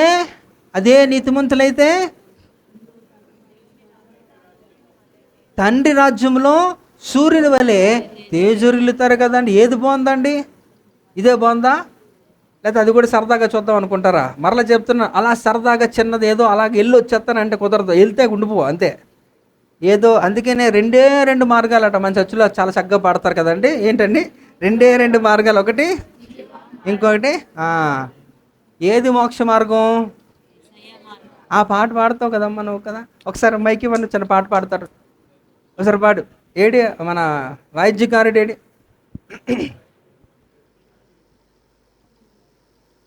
కూచున్నాడు రథముల పూజలు చేసిన గాని, పుణ్యనదులలో ములిగిన గాని, రథముల పూజలు చేసిన గాని, పుణ్యనదులలో ములిగిన గాని, పాపము పోదు మోక్షము రాదు, పాపము పోదు మోక్షము రాదు. యేసయ్యా మార్గం, ప్రభు యేసయ్యా మార్గం, యేసయ్యా మార్గం, ప్రభు యేసయ్యా మార్గం. రెండే రెండు మార్గాలు జీవం మరణం, ఒకటే మోక్ష మార్గము యేసయ్యా మార్గం. రెండే రెండు మార్గాలు జీవం మరణం, ఒకటే మోక్ష మార్గము యేసే మా మార్గం. పాపిని కోరి సిలువ భరించెను, పాపపు శిక్షణ తానే భరించెను. పాపిని కోరి సిలువ భరించెను, పాపపు శిక్షణ తానే భరించెను. నింగిలో నడుముకు కొయ్యబడేలాడే చపిత మరణము పొందెను యేసు. నింగిలో నడుముకు కొయ్యబడేలాడే చపిత మరణము పొందెను యేసు. రక్తము కార్చెను, ముక్తిని నొసగెను, రక్తము కార్చెను, ముక్తిని నొసగెను. యేసయ్యా మార్గం, ప్రభు యేసయ్యా మార్గం, యేసయ్యా మార్గం, ప్రభు యేసయ్యా మార్గం. రెండే రెండు మార్గాలు జీవం మరణం, ఒకటే మోక్ష మార్గము యేసయ్యా మార్గం. రెండే రెండు మార్గాలు జీవం మరణం, ఒకటే మోక్ష మార్గము యేసయ్యా మార్గం, యేసయ్యా మార్గం, ప్రభు యేసయ్యా మార్గం, యేసయ్యా మార్గం, ప్రభు యేసయ్యా మార్గం. హల్లెలూయా, హల్లెలూయా కదండి. ఆ మార్గం యేసు అయినప్పుడు ఆ యేసుకు అనుసరణ చేస్తూ మనం వెంబడించినప్పుడట మనం నీతిమంతులుగా తీర్చబడితే ఆ మార్గం మనకి ఎక్కడ కనెక్ట్ చేస్తుందట? ఆ మార్గము గుండా వెళ్ళి అక్కడ నీతిమంతులుగా మనం పిలువబడినప్పుడు అక్కడ తండ్రి రాజ్యంలో సూర్యుని వలె మనం తేజరీలులాగా చేస్తుందట. కనుక ఆ మార్గాన్ని ఎప్పుడు కూడా మనము విస్మయించకూడదు. మనకి ఎన్ని ఇబ్బందులు అన్నా రానియండి మీ జీవితంలో, అది ఆరోగ్యమా, అప్పులో, లేకపోతే నిందలు అవమానాలు అవ్వచ్చు, ఇంకేదన్నా అవ్వచ్చు, ఏదైనప్పటికీ కూడా మీరు భక్తిహీనతలో నుంచి మీరు తొలగిపోయి ఏమైపోయారట? నీతిమంతులుగానే కొనసాగాలి. అందుకనే మరలా మీకు మనకు మూలవాక్యాన్ని జ్ఞాపకం చేస్తున్నాను. ప్రసంగి గ్రంథం 6:12 ఏముందటమ్మా? చదవాలి అది. ప్రసంగి 6:12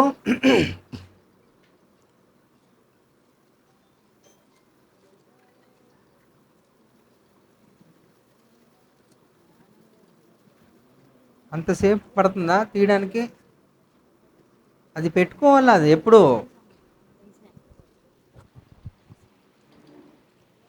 నీడవలే తమ దినములన్నీయు వ్యర్థముగా గడుపుకొను మనుష్యుల బ్రతుకునందు ఏది వారికి క్షేమకరమైనదో ఎవరికి తెలియను. వారు పోయిన తర్వాత ఏమి సంభవించునో వారికి ఏమి సంభవించునో వారితో ఎవరు చెప్పగలరు? వాస్తవంగా ఎవరు చెప్పలేరండి. ప్రపంచం ఎప్పుడు కూడా దీనికి సమాధానం నేటికి ఇవ్వట్లేదు. సైన్స్ అయితే ఈ రోజుకి కూడా ప్రశ్నార్థకమే. ఎందుకంటే సైన్స్ నీడ్ ఆల్ ఏంటట? ప్రూఫ్స్ కావాలి, ఇక ఆధారాలు కావాలి. తర్వాత దానికి ఏ రీతిలో చర్య జరగాలో అది ఎలాగ ఎక్స్ప్లెనేషన్ ఇవ్వాలి. సైన్స్ ఎప్పుడు కూడా ఇవి కోరుకుంటుంది. అలాగైతేనే దాన్ని ధృవీకరిస్తుంది, అవును అంటది, లేకపోతే చెప్పదు. ఈ రోజుకి కూడా ఒక వ్యక్తి మరణించిన తర్వాత వాడి యొక్క జీవితం ఏంటి, వాడు ఎక్కడికి వెళ్తున్నాడు అనేది సైన్స్ నేటికి కూడా సమాధానం చెప్పట్లే. ఇంతగా పురోగతి సంపాదించింది కదా, సాంకేతిక ఎంతో విలువైనది, ఎంతో నిష్ణార్థులు ఎంతోమంది వస్తున్నారు, కానీ ఎవరు కూడా దానికి సరైన సమాధానం చెప్పలేకపోతున్నారు. కానీ బైబిల్ చెప్తుందండి, ఎక్కడికి వెళ్తారట? నీతిమంతులైతే దేవుని రాజ్యంలో సూర్యుని వలె తేజరిల్లుతారు.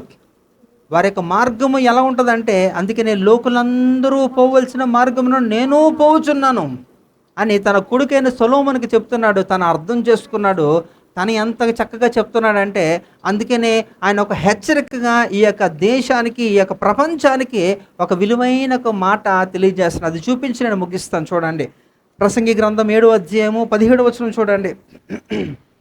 అధికముగా దుర్మార్గపు పనులు చేయకము, బుద్ధిహీనముగా తిరగవద్దు, నీ కాలమునకు ముందుగా నీవేళ చనిపోవుదువు. అంటే ప్రతి ఒక్కరికి సంపూర్ణమైన కాలము దేవుడు నిర్ణయించాడు. ఆ కాలములో ఏం చేయాలట? ఆ కాలము నీకు అనుగ్రహించబడినప్పుడు, నిర్ణయించినప్పుడు నువ్వు బుద్ధిహీనముగాను వద్దు, దుర్మార్గపు పనులు చేయొద్దు. ఎందుకంటే ఆ కాలము నువ్వు సంపూర్ణముగా నువ్వు దాన్ని చేసుకోలేకపోతున్నావు, సంపూర్తి చేసుకోలేకపోతున్నావు. ఈ రోజుల్లో ఇప్పుడు వాస్తవంగా యూదా గురించి మాట్లాడుకున్నాం. ఇస్కరేత్ యూదా అపోస్తులుడు కదా, దేవుని చేత నియమించబడిన వాడే. దేవుడు ఆయన నిర్మించినప్పుడే ఆయనక అంతము కూడా రాసి ఉన్నాడు. ఆయనకి ఇంత కాలం అని అనుకున్నాడు, కానీ దానికి ముందుగానే వాడు వెళ్ళిపోయాడండి. కారణం ఏంటో తెలుసా? దుర్మార్గపు పనులు. ఒక పక్కన దేవుడితోనే ఉన్నాడు, అలాగే రోమా సైనికులతో కూడా సహవాసంలో ఉన్నాడు, లోకంతో ఉన్నాడు, దేవుడితోనే ఉన్నాడు. అందుకనే ఇలాంటి యొక్క బ్రతుకులు వద్దు అంటున్నాడు దేవుడు. నువ్వు ఉంటే అటు ఉండు, లేకపోతే తెలగుండు. అందుకనే ప్రకటన గ్రంథం 3వ అధ్యాయం 15వ వచనంలో ఆ సంఘాన్ని ఉద్దేశించి దేవుడు చెబుతున్నాడు, ఒక గట్టిగా చెబుతున్నాడు ఒక మాట. నువ్వు చల్లగా ఉండు, వెచ్చగా ఉండు, ఈ నులువెచ్చని స్థితి వద్దు. అలాంటి వారిని దేవుడు ఏం చేస్తాడట? ఉమ్మి వేస్తాడట అండి. కానీ ఈ రోజుల్లో అలాంటిదే కోరుకుంటున్నారు. ఎందుకంటే నా కంఫర్ట్ కదా, నాకు అనుకూలంగా ఉండాలి కదండి, నేను చేస్తున్నప్పుడు నాకు ఇది బాగుండాలి కదా. ఆడిని మెప్పించడు, వీడిని మెప్పించడు, న్యూట్రల్గా ఉంటాడనమాట. అది చాలా కష్టం, అది చాలా డేంజరు. అయితే అటుండు లేకపోతే ఇటుండు, దేవుడే చెప్పేస్తున్నాడు క్లియర్గానా. అయితే లోకమా, ఎంజాయ్ చేసుకో, నేనే కావాలంటే ఈ విధానంలో ఉండు. కానీ తేల్చుకోలేని స్థితులు, రెండు మనస్సులు కలిగిన వారట. ఏలియా ప్రవక్త టైంలో కూడా కర్మేలు పర్వతంలో కూడా ఆయన మాట్లాడతారు, ద్విమనస్కులు అంటాడు ఆయన. రెండు తలంపుల మధ్యలో ఎంతకాలం మీరు అలా జీవిస్తారు అనే వార్నింగ్ ఇస్తున్నాడు, తిడుతున్నాడు. ఆ కాలంలోనే 7,000 మంది ఇశ్రాయేలు ఉన్నప్పటికీ కూడా ఒక్కడూ మాట్లాడలేకపోయాడు కదా. అలానే మౌనంగా ఉండిపోయారు. కారణం ఏంటంటే వారు 2 పడవల మీద కాలేస్తున్నారు, అటు వెళ్ళాలి ఇటు వెళ్ళాలి, ఇది కావాలి ఇది కావాలి, అలాగప్పదు ఏదో ఒకటే. అందుకని ఇక్కడ కూడా దేవుడు చెప్తారు, 2 మార్గాలు అట, ఒకటి జీవము ఒకటి మరణము. ఏది కావాలి నీకు? జీవ మార్గానికి వెళ్ళాలంటే మీరు నీతిమంతులుగా అవ్వాల్సిందే, ఇంకా వేరే ఆల్టర్నేటివ్ లేదు, నో ఆల్టర్నేటివ్ లేదు. ఇంకా మనకి ప్రత్యామ్నాయం లేనప్పుడు ఏం చేయాలి? ఇంకా అదే కావాలి. లేదు అంటే పర్వాలేదు అనుకుంటే మాత్రం మీకు ఆల్రెడీ ఒకటి సిద్ధపరిచి ఉంది, అక్కడికి చాలామంది పోతారు, చాలామంది వెళ్తారు అక్కడికి. కనుక ఆ మార్గం మనకొద్దు. అయితే మనల్ని అందరినీ కూడా ఒక చక్కటి మార్గములో నడిపించడానికి ఆయన ఎంతో త్యాగం చేసి తన ఉద్యోగాన్ని వదులుకొని మీ వద్దకు ఆయన వచ్చినప్పుడు, ఆయన మార్గమును మీరు అనుసరిస్తున్నప్పుడు దాన్ని మీరు ఎంతవరకట? మరణము వరకు కూడా మీరు అదే అనుసరణ చేయాలి. హల్లెలూయా.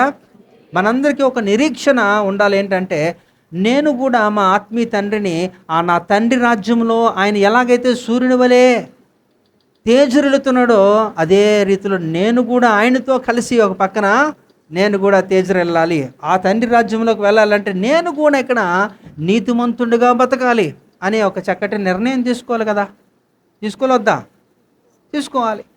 కనుక అందులో తీసుకోబోతున్న నిర్ణయంలో ఈ రోజు నుంచి మీరు కనీసం ప్రారంభించండి. కొంతమందికి ఏంటంటే మనుషులు ఉన్నప్పుడు విలువ తెలియదు, చనిపోయినప్పుడు చాలా బాధపడతారు, కానీ ఉపయోగం లేదు కదా. కానీ మనం చేసుకున్నాక తీర్మానాలు అట్లీస్ట్ మీరు సరైనవి చేసుకోగలిగితే ఖచ్చితంగా అది మీ యొక్క జీవితం మీద ప్రభావం చూపిస్తాయండి. హల్లెలూయా. అందుకని సొలొమోను అంటున్నాడు, దుర్మార్గపు పనులు చేయొద్దు, బుద్ధిహీనంగా నడుచుకోవద్దు, నీ కాలానికి ముందే ఎట్లా పోతున్నావు నువ్వు. కనుక అందరికీ కూడా దేవుడు ఒక మంచి ఆయుష్ ఇచ్చాడు. ఆ ఆయుష్ని మీరు సంపూర్తి చేసుకోవాలనుకుంటున్నప్పుడు గుర్తుపెట్టుకోండి, మీరు దేవునితో అనుసంధానంగా ఉంటున్నప్పుడు, ఆయనతో కనెక్షన్లో చక్కటి సహవాసంలో ఉంటున్నప్పుడు, ఆయన రక్తము మీ మీద ప్రోక్షించబడుతున్నప్పుడు మీరు ఎలాగుంటారట, మిమ్మల్ని పవిత్రులుగా పరిశుద్ధులుగా చేస్తారు. అందుకే మొదటి యోహాను పత్రిక 1వ అధ్యాయం 7వ వచనంలో అంటారనమాట, అన్యోన్య సహవాసము కలిగి ఉంటున్నప్పుడట. ఆ 9వ వచనంలో చూస్తే, మన పాపములను మనం ఒప్పుకొని ఎడల ఆయన నమ్మదగిన వాడును నీతిమంతుడును గనుక ఆయన మన పాపములను క్షమించి సమస్త దుర్నీతి నుండి మనల్ని పవిత్రులుగా చేయును. హల్లెలూయా. కాబట్టి ఇదంతా కూడా మనకు తెలుసు అండి, ఇవి తెలియనివి కాదు, అన్నీ తెలుసు, కానీ ఆచరణలో మాత్రం ఫెయిల్. ఎందుకు మన జీవితంలో సక్సెస్ రేట్ రాకపోవడం, ఎందుకు సంపూర్ణంగా మనం నీతివంతులుగా పిలువబడకపోవడానికి కారణం ఏంటంటే, బికాజ్ ఇది అప్లికేషన్ అనేది చాలా ఇంపార్టెంట్. అది మన జీవితంలో అన్వయింపు చేసుకునే విషయంలో చాలామంది ఫెయిల్ అయిపోతుంటారు మీ యొక్క వ్యక్తిగత బలహీనతలను బట్టి. కనుక కనీసం ఇదినన్నా సరే చక్కగా ఆలోచన చేస్తూ ఏం చేయాలట, మనం దేవుని కొరకు నీతిమంతులుగా, దేవుడు నీతే మనకి ఆపాదించారు. యాక్చువల్గా ఏ ఒక్కడు రక్షణ పొందలేడండి, ఎవడు కూడా అవ్వదు. విశ్వాసం వలన ఇంకేంటి వలన అంటారు అక్కడ చెప్తాడు చూడండి. అది కూడా మరలా దేవుడే ఇనిషియేటివ్ తీసుకుంటే కానీ మనకి రక్షణ రాలేని ప్రజలు మనం. ఎఫెసీ రాసిన పత్రిక 2వ అధ్యాయం 8వ వచనంలో చూస్తే ఆయన తెలియజేస్తాడు చూడండి. ఎఫెసీ 2:8లో అపోస్తలుడు పౌలు గారు ఆ సంఘానికి తెలియజేస్తాడు, మీరు ఎలా రక్షించబడ్డారు అంటూ. చదువమ్మా. మీరు విశ్వాసము ద్వారానే కృపచేతనే రక్షింపబడుచున్నారు, ఇది మీ వలన కలిగినది కాదు, దేవుని వరమే కదా. మరలా ఇది మన వల్ల మనదేమీ లేదంట, అది దేవుడే. మళ్ళా అయితే మనంలో ప్రారంభం దశలో ఉండవలసింది ఏంటంటే విశ్వాసము. ఆ విశ్వాసాన్ని ఇక్కడ దేవుడు చెప్తున్నాడు. అయితే ఆ విశ్వాసం ఎలా వస్తుందంటే, నువ్వు ప్రతిరోజు కూడా ఏందట, దేవునితో సహవాసంలో ఉంటున్నప్పుడు, దేవుని మాటలు నువ్వు తీసుకుంటున్నప్పుడు, వినటం వలన విశ్వాసం. కాబట్టి దేవుని యొక్క మాటల్ని మీరు అనునిత్యము వింటున్నప్పుడు, దాన్ని మీరు ప్రాక్టీస్ చేస్తున్నప్పుడు మీలో విశ్వాసం బలపడుతుంది. అప్పుడు ఏమవుతారట, మీరు రక్షణలోకి రాగలుగుతారు. కనుక ఇది గుర్తుపెట్టుకోండి, ఎప్పుడు కూడా మనం ఏమవుతామో, ఒకటి చనిపోయిన తర్వాత వాడి మార్గం ఏమిటో ఎవరికి తెలియదు, కానీ మనకు ముందుగానే దేవుడు సిద్ధపరిచాడు కనుక, తెలియజేశాడు కనుక మన మార్గములు ఎక్కడికి వెళ్తాయి అంటే, ఆ మార్గం నీతిమంతులైతే వారు ఎలా వెళ్తారు, వారికి దేవుడు ముందుగానే చెప్పాడు. కాబట్టి చూడండి, క్రైస్తవులకు మాత్రం ఏందంట, మనకి ఒక జిపిఆర్ఎస్ ఇచ్చేసాడు దేవుడు, ఒక మ్యాప్ ఇచ్చేసాడు, నీ చేతిలో ఉంది, అది నువ్వు ఎక్కడికి వెళ్ళాలో నువ్వు డిసైడ్ చేసుకోవచ్చు కదా. కానీ ఆ ఫెసిలిటీ లోకులకు లేదండి, వాళ్ళకి తెలియదు, వారు దాన్ని పట్టించుకోరు, నమ్మరు కూడా చాలామంది ఒక విధంగా చెప్పాలంటే. కానీ దేవుడు మనకి బ్రతుకుండగానే మనం ఎక్కడికి వెళ్ళాలి, మన డెస్టినేషన్ ఏంటి, మన గమ్యం ఏంటి అనేది కూడా దేవుడు ముందుగానే చెప్పేశాడు. ఇగో ఎలా ఉంటే ఇలా వెళ్తావు, నువ్వు నా దగ్గరికి రావాలంటే ఇది. కాబట్టి అందుకనే ఏ ఒక్కరూ చెప్పలేదు, ఒక దేవుడు తప్ప. అందుకే యోహాను సువార్త 14వ అధ్యాయం 6వ వచనంలో కూడా అంటాడు, నేనే మార్గము సత్యము జీవము, నా ద్వారా తప్ప ఎవ్వరూ తండ్రి వద్దకు చేరలేరు. ఇక్కడ తండ్రి వద్దకు అక్కడికి వెళ్ళి ఆయన ఏం చేస్తున్నాడు, సూర్యుని వలె తేజరిల్లుతున్నారు అంటే ఆయన అనుసరించింది ఎవరినంటే యేసుక్రీస్తుని. హల్లెలూయా. నజరేయుడని యేసుని ఆయన తెలుసుకొని మనకు పరిచయం చేసి మనల్ని, ఆయన వెళుతున్న దాంట్లోనే మనల్ని నడిపించినందుకు ఆయనకి దక్కినదే నీకు కూడా దక్కాలి కదా. ఆయన ఆశ అదే కదా. మనం తెలుసుకున్నప్పుడు మనం కూడా దాన్ని ఇతరులకి కూడా పరిచయం చేయాలి. మంచి విషయం మనం తెలుసుకున్నప్పుడు నలుగురికి చెప్పడంలో మంచిదే కదండి. నీతో పాటు వాళ్ళు కూడా వర్ధిల్లుతారు. మీరు చక్కగా వర్ధిల్లారు. ఒకప్పుడు అందరూ కూడా ఎఫెసీ రాసిన పత్రిక 5వ అధ్యాయం 8వ వచనంలో, పూర్వమందు మన అందరం కూడా చీకటిలో ఉన్నాం, కానీ ఇప్పుడు మనం వెలుగు సంబంధమే కదా. వెలుగులోకి మనం వచ్చాం కాబట్టి అదే వెలుగుని ఇతరులకి కూడా మనం పరిచయం చేస్తే మనందరము కూడా క్రీస్తు రాజ్యాన్ని స్థిరపరిచేవారుగా అవుతాం కదండి. మంచిది. కాబట్టి అది ఎప్పుడు కూడా మనం ఆ నీతి నుంచి మనం తొలగిపోకూడదు. కాబట్టి నీతిమంతుని జ్ఞాపకము చేసుకున్నట్టు ఆశీర్వాదమే 100%. అలాగే లోతు భార్యని జ్ఞాపకము చేసుకొనిడి అని కూడా చెప్పడంలో కూడా ఎంతో విలువైన ఆత్మీయ పాఠము దాగి ఉంది. కనుక అలాంటి వారిని కూడా జ్ఞాపకం చేసుకో అంటే నీ గతంలో ఉంటున్న తప్పులను బట్టి నీ యొక్క సక్సెస్ రేట్ ఉంటుంది కనుక దాన్ని కూడా మీరు విస్మయించొద్దు, ముందుకి కొనసాగండి. హల్లెలూయా. కాబట్టి దేవుడు మనకిచ్చిన చక్కటి యొక్క సమయం, కానీ చాలామంది ఎందుకు మరి రాలేకపోతున్నారు. ఇది మంచి పద్ధతి కాదండి. ఎందుకంటే నేను ఎన్నిసార్లు చెప్తున్నాను, కొన్ని సంవత్సరాలుగా చెబుతున్నాను, ఏదో ఒక వంక పెట్టుకోకండి. ఇప్పుడు నా ఆత్మీయ తండ్రి బట్టే నేను ఎలా ఉన్నాను అంటారు, కానీ ఆత్మీయ తండ్రి కొరకు ఏమీ చేయలేరు, కనీసం ఒక విష్ కూడా చేయలేకపోతున్నారు. ఏం చేయాలి ఇంకా? మరి సంఘం ఎందుకు ఎదగదు? ఇలాగా ఎవడో వాళ్ళు చేయలేదు వీళ్ళు చేయలేదు కాదు, నీ వంతుగా నువ్వేం చేస్తున్నావు, నీ కాంట్రిబ్యూషన్ ఏంటనేది మీరు ముందుకు రావాలి. ఎవరి గురించో పట్టించుకోవద్దు. ఒకవేళ మీకే కానీ ఆ కెపాసిటీ, ఆ సామర్థ్యత ఉందనుకోండి, నలుగురిని ప్రభావితం చేసి అందరిని కలిసికట్టుగా తీసుకొని రండి, అది మంచిది.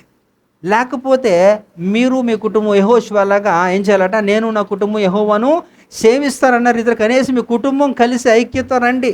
అదే నేను కోరుకున్నది, మీకు కూడా చెప్పింది అదే. మొన్న కూడా ఏం చేయాలని ఒక పెద్ద మనిషిని అడిగాడు, నన్ను సంతోషించాను నిజంగా. నాకు ఫోన్ చేసి అయ్యా రేపు ఉంది కదా నేను ఏమైనా చేయాలని అడిగారు.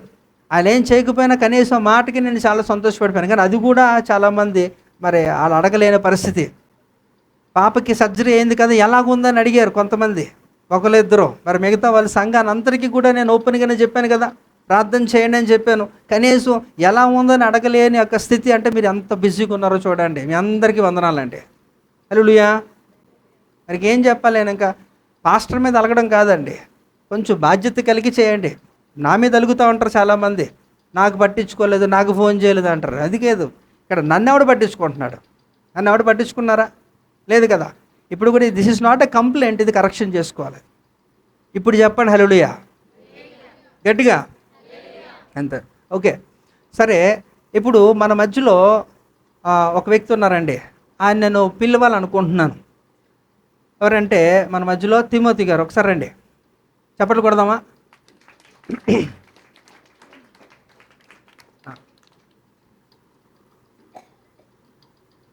Praise lord, god bless you. అయితే ఏంటి, ఎందుకు పిలిచానండి ఈయన్ని? సీనియర్ సిటిజన్ అనా, పెద్దవారు కదా వయసులోని మా అందరికంటే.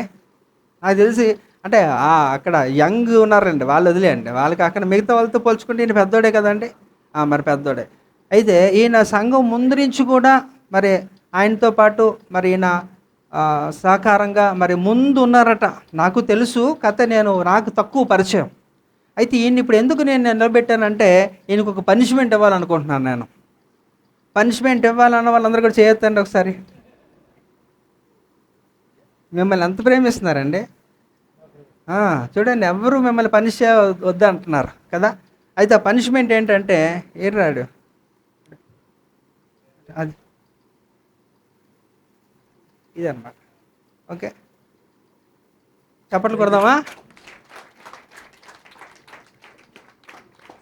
మీరా ఎందుకు చెప్తాను నేను, ఇంకేది.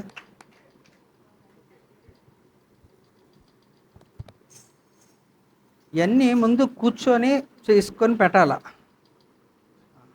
ఎదుగోండి, ఇది ఎందుకు చెప్తాను నేను. అక్కడ చూడండి, మీతో ఫోటో తీస్తున్నారట.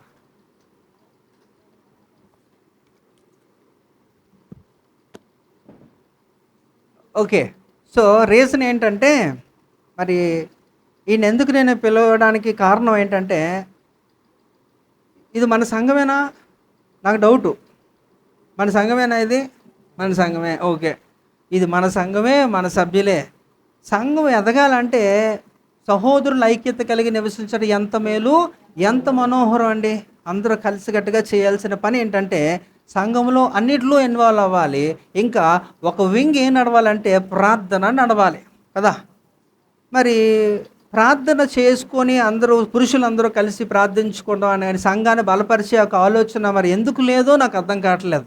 తీరిక లేకపోవడం అనేది ఒక పెద్ద శుద్ధ అబద్ధం. నువ్వు మనసుంటే మార్గం కలిసి కట్టుకొని ఒక గంట మీరు ఇవ్వలేరా అంటే, నిరంతరం కూడా ఒక ప్రేయర్ అనేది జరగాలి, సంఘంలో జరగాలి. అది స్త్రీలు అవ్వచ్చు, పురుషులు అవ్వచ్చు, యవనస్తులు అవ్వచ్చు, ఏదన్నా కానీ. అయితే ఈయన గురించి ఎందుకు చెప్తానంటే, ముఖస్థుతి కాదు కానీ మరి వారికున్న ఆ కొద్ది సమయంలోనే ఒక గంట సేపు, ఒక దాదాపుగా ఒక 6 నెలల పై మాటే మరి ప్రతిరోజు కూడా నమ్మకంగా ప్రతిరోజు ఈవెన్ ఆదివారం మనకు ఆరాధన అయిపోద్దా, అయినా సరే సాయంత్రం వేళ ఒక 7 గంటలకో లేదా 6:30కో 1 గంట సేపు నేను చూస్తూనే ఉన్నాను, గమనిస్తున్నాను కొద్దిగా నెలలుగా. మరి ఇద్దరు సహోదరులు కూడా, మరి ప్రభుదాస్ గారు అలాగే ఈయన ఇద్దరు వచ్చి ఇక్కడ ప్రార్థన చేసుకొని వాళ్ళిద్దరే పాటలు పాడుకుంటారు, వాళ్ళిద్దరే వాక్యం చదువుకుంటారు, మాట్లాడుతూ ఉంటారు, వినబడతా ఉంటాయి పైకి కిందకి తిరుగుతున్నప్పుడు.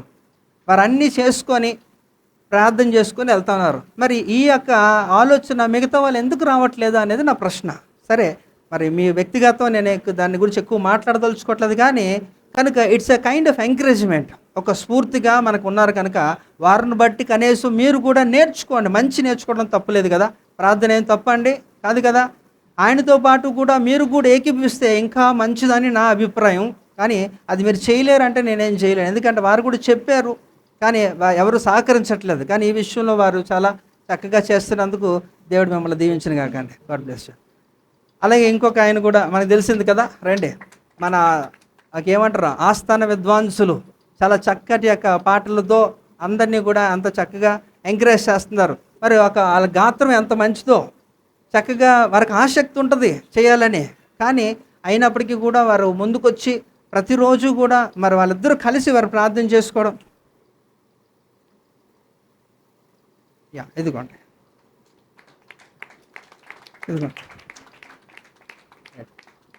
కాబట్టి చూడండి, దేవుని కొరకు వాడబడుతున్న వాళ్ళు ఏదైనా మీ కాంట్రిబ్యూషన్ అది ఎలాగైనా సరే ఐఎమ్ హ్యాపీ.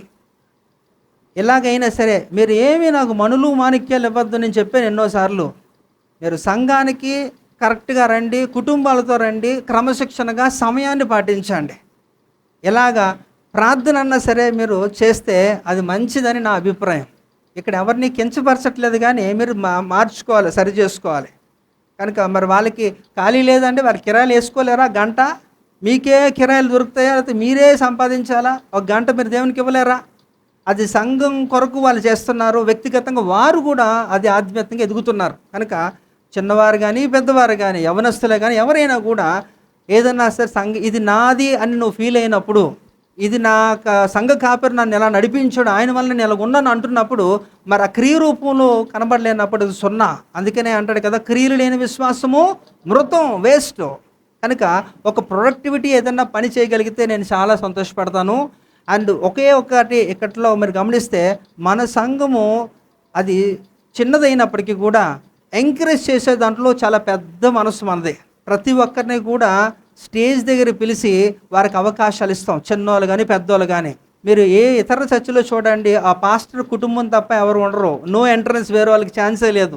నాకు తెలిసిన ప్రాముఖ్యమైన పెద్ద పెద్ద సంఘాల్లో వారి తప్ప వేరే వాళ్ళకి ఛాన్సే ఉండదు. దానికి కూడా నియమ నిబంధనలు చాలా ఉన్నాయి, అది బెంగళూరు, హైదరాబాద్, ఎక్కడికి వెళ్ళినా సరే. కానీ ఇక్కడ మీకు అంత బెస్ట్ ఒక ప్లాట్ఫామ్ ఉంటున్నప్పుడు కూడా దీన్ని సద్వినియోగం చేసుకోలేకపోతున్నారు. మిమ్మల్ని ఎవడు ఆపట్లేదే, మీరు ఆగిపోతున్నారు. కనుక ఇది మనసులో పెట్టుకోండి, వారి నిమిత్తం ప్రార్థించండి. గాడ్ బ్లెస్ అండి. Thank you. కనుక మీ అందరూ కూడా ముందుకు రండి. చక్కగా సంఘం ఎప్పుడు కూడా ఓపెన్లోనే ఉంటుంది. స్త్రీలు కానీ పురుషులు కానీ వచ్చి కాస్త మీరు కొన్ని విలువైన అంశాల కొరకు ప్రార్థించండి. సంఘ విస్తీర్ణ కొరకు, స్థిరమైనది ఆధ్యాత్మికంగా ఎదగడం కొరకు ఆలోచనతో మీ యొక్క ఆలోచనలు మాతో పంచుకోండి. మేము కూడా we are always open to you. అంతే, ఇక్కడ ఎవరిని తక్కువ ఎక్కువే కాదు, అందరినీ మేము సమానంగా ప్రేమిస్తున్నాం. అందరికీ కూడా అవకాశం ఉంది. కానీ దాన్ని మీరు ఏమంటారు లేమ్ ఎక్స్క్యూజెస్ దయచేసి చెప్పకండి. నాకు టైం లేదండి, ఖాళీ లేదని అనకండి. మరి మా ఖాళీ గుండి మేము అలాగా కూర్చున్నామండి, మేము వదులుకొని మేము ఇక్కడికి వచ్చి సేవ చేస్తున్నాం. గుర్తుపెట్టుకోవాలి అవన్నీ కూడా. కనుక మనసుంటే మార్గం, చెయ్యాలంటే చేయొచ్చు. ఓకే, కనుక ఇది మనసులో పెట్టుకోండి. అందరూ కూడా కలిసికట్టుగా ఈ యొక్క ఆఖరి దినాల్లో ఉంటున్నప్పుడు ఇంకా ఎక్కువగా మనం మండాలి కదా. ఇప్పుడు చాలా సంఘాల్లో ఏంటంటే ఒకప్పుడు సూపరు, ఆ తర్వాత అలా కాలక్రమేపి చిన్న చిన్నవి ఏదన్నా ఉంటుందండి. పెద్ద సంఘాల్లో కూడా బోల్డ్ అని ఇంటర్నల్ పాలిటిక్స్ ఉన్నాయి, అవన్నీ నాకు తెలుసు. కానీ ఆ పాలిటిక్స్ని పెట్టుకొని మీ ఆధ్యాత్మిక జీవితం బాగొట్టుకుంటారా? సంఘ అభివృద్ధి కొరకు మీరు ప్రార్థించండి, ప్రయాసపడండి. దేవుడు మిమ్మల్ని దీవించను గాక. రైట్, కాబట్టి ఇంకా చివరి ప్రార్థన మనం చేసుకొని మనం వెళ్ళిపోదాం. చాలామంది రాలేదు, అట్లీస్ట్ మరి జాయిన్ అయితే జాయిన్ అయ్యారు, ప్రాబ్లం లేదు.